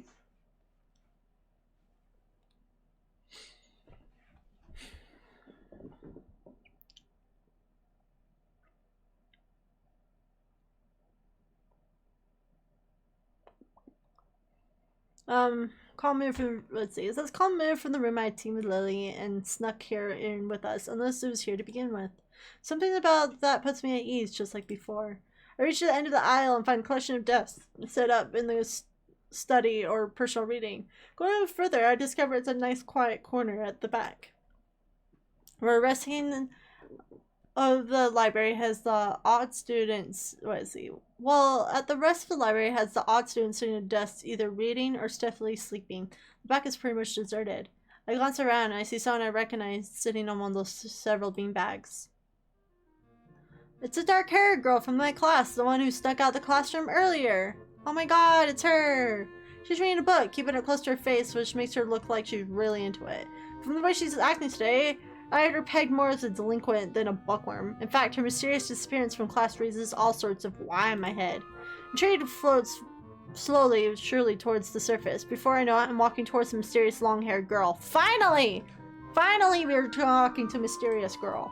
I guess there's no harm in introducing myself, as if I would be with anyone else. She's a classmate after all. Walking into another beanbag, I take a seat and lay my book beside it. The girl starts looking scared up at me underneath her fringe. This is the first time I've seen her up close. Underneath her long bangs, I can see part of her face. A third, if not half, is pretty badly scarred. Her eyes are immediately drawn to the scar, subconsciously peeking past her hair, until they meet her own eyes. For a second, I'm shocked. I divert my eyes to the book in her hands, before I realize that looking away probably makes it worse. It takes me too many seconds to collect myself and remember why I walked up to her. 4. Hi. I'm new here. I'm Naki. We're in the same class.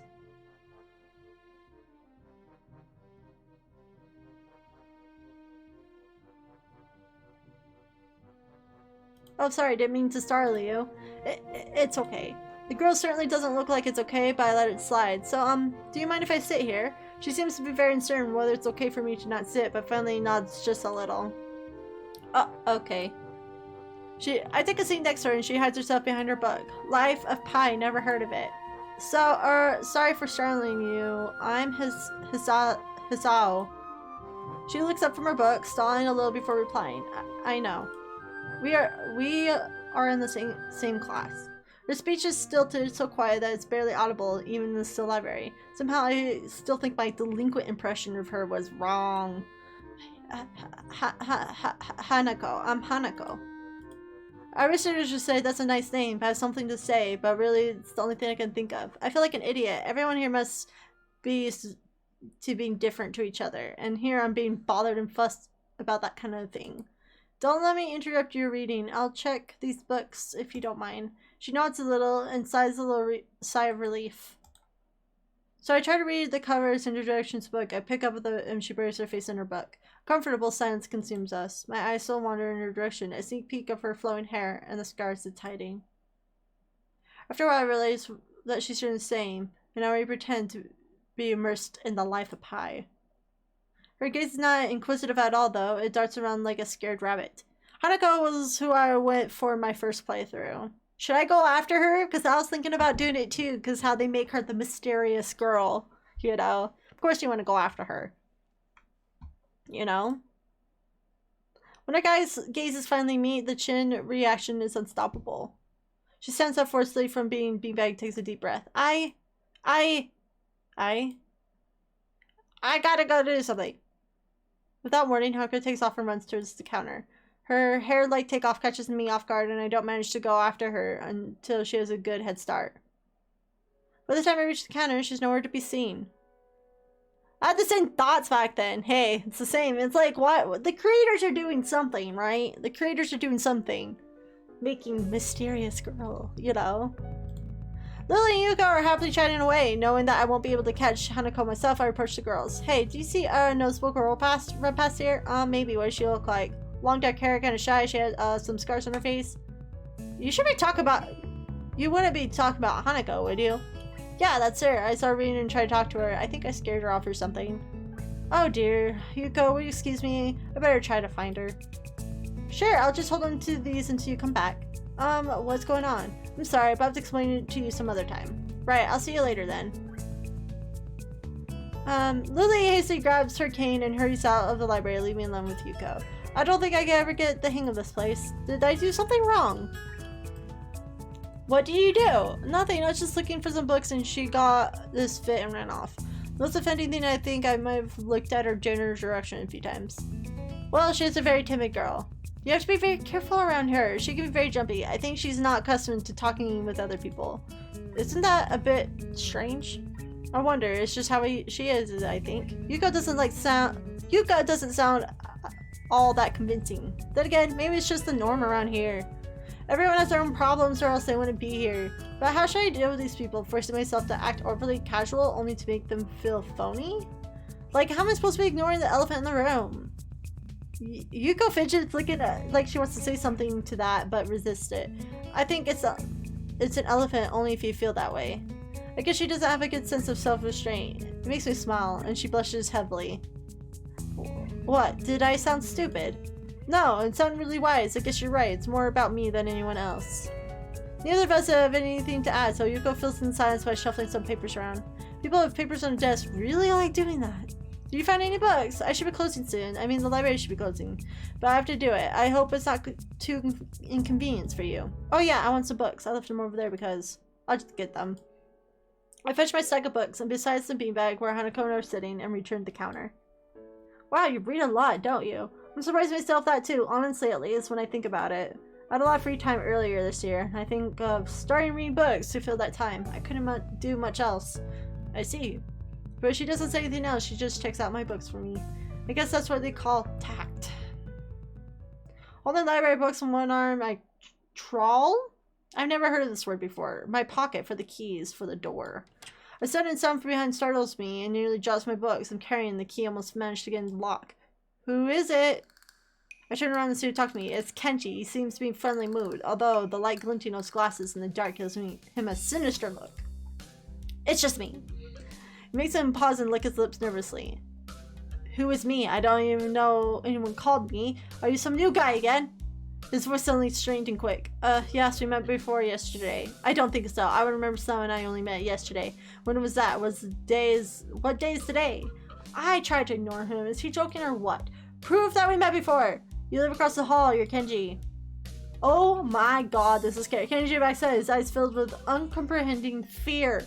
How do you know my name? Damn, this only means two things. Either we have met or you're telling the truth. I just can't remember it. Or you're a spy. Oh my god, Harry Potter, chill. He pauses. A psychic spy. His eyes started around, trying to peek into my room, although it's hard to believe he could see anything through those thick glasses. His mood swung from friendly to maniac and lasted a minute. I'm not psychic. How do you know that? I'm not a mind reader. Kenji points his finger and face. Oh no, unlike you! Stop that. We met yesterday. What's wrong with you? I live in this room.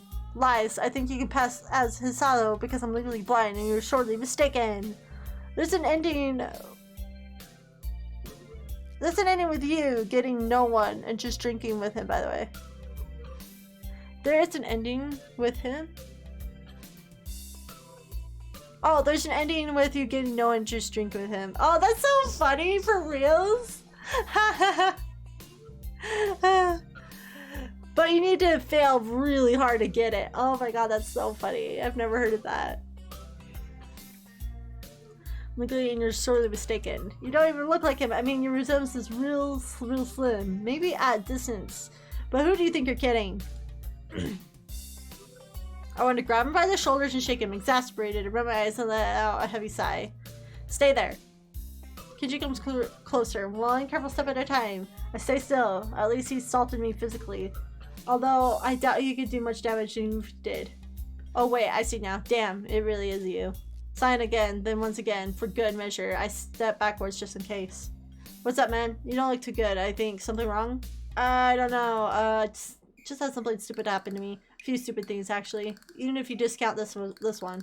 I can't get a proper touch with other people here. I have no idea if it's because of me or because of them. I don't know why I'm telling this to Kenji. It's not like we have any contact either. That's rude. Rough, dude. Yeah, I'm sorry calling you a psychic spy and all, but you can never be too careful. It's really hard reality we live in. I'm slowly starting to think Kenji isn't necessarily living in the same reality as the rest of us.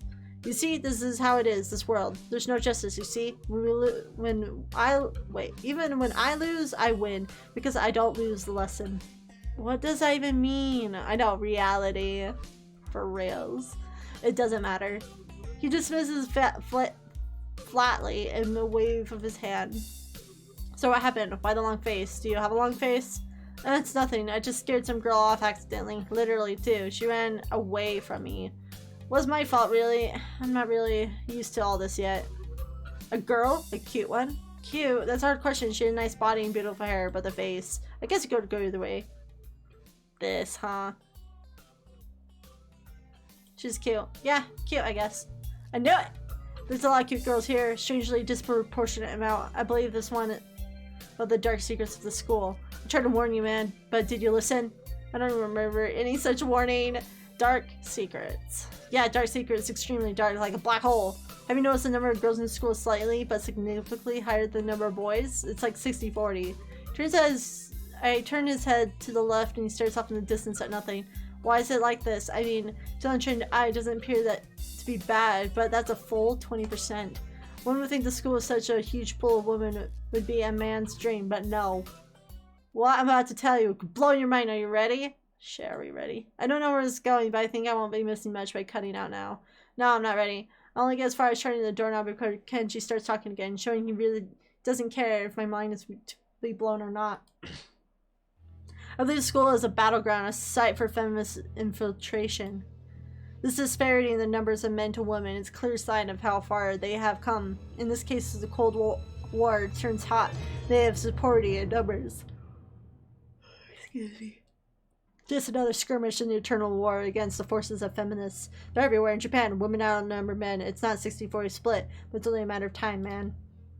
Even in America, women are majority by a hair. They're building up their numbers. In the past, the build of military has always been in the clear sign of imminent war. This guy have it quick. Quick. Women are here to take over. Not just women, feminists apparently.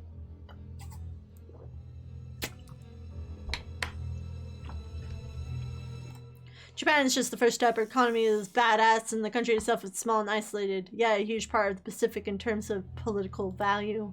It's a perfect target. They're so cunning. As expected of women. Soon, the day will come when. Kenji's voice trails off ominously. That's why you can't trust them. They will string to you along and then kill you, just as they killed me. Then you'll end up just like me. Wait, he's not dead. Ah, hell no. I can't stop myself from blurting it out. Hey, what the hell does that mean? You said it, not me. It's the best I can think of. So, you're not supposed to say something like that. Damn, so rude. Where was I? Oh yeah, vast feminist conspiracy. Stop it, stop. I lost your way back there somewhere. Somewhere around feminist infiltration. Too hard to follow? It's cool. I have some graphs and stuff in my room. And puppets. You like puppets? Oh my god. No puppets!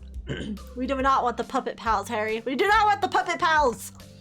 You don't like puppets? Okay, graphs are still cool though, right? He speaks energetically, responding almost before I'm done talking, moving his hands in an anime way as he continues on to rant. Oh my god, my yawns. This is bad. This is too strange. I had him pegged as a relatively normal, but it's clear. I was wrong. Something on your mind, dude? Just thinking what it's like to be the last sane man in this insane world. I love him. Yeah, I know. You can tell. Best friend ever. Kenji frowns, looking deeply upset. You mean that's you? You can't be... That can't be, because I'm the last sane man in this insane world. That is my dream. You can't steal a man's dream. What the hell? There could be at least 2 sane men. It would validate the whole last part, but the part... That part's kind of important. There can only be 1! And like that 4 movie where they could only be 1, and in the end there's only 1 dude left because that was the point. I've never seen anyone talk so heatedly and so defensively about absolutely nothing before.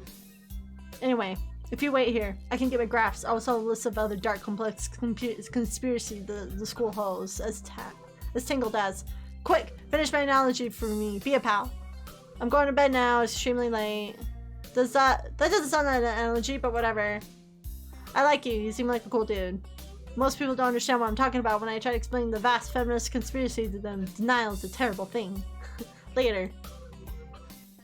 He coughs me on the back and vanishes into his room so quickly and quietly. It's like he didn't even open the door, instead just walk through it like a ghost.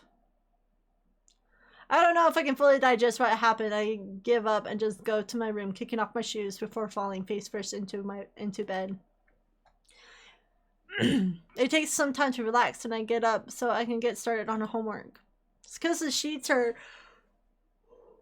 cool and comforting against my cheeks and it feels good. I just lying there with my eyes closed. School is some kind of bizarre, surreal island. It's isolated on the top of a mountain and each person is stranger than the last. I can't seem to fit in. What irony. What would think that fitting in a place that's made for people who are unfit for anyone else to be easy. Maybe I'm just trying too hard. Although I say that, it doesn't help take the edge off, and the words are left echoing off the empty walls. I guess it's not as bad as I expected, though. This place is really more of a school and less of a hospital, pretending it's a school than I thought it would be. If nothing else, the scenery is beautiful. I open one eye, seeing the school books and bottle pills arranged side by side on my desktop. Maybe this place is too much like a normal school after all.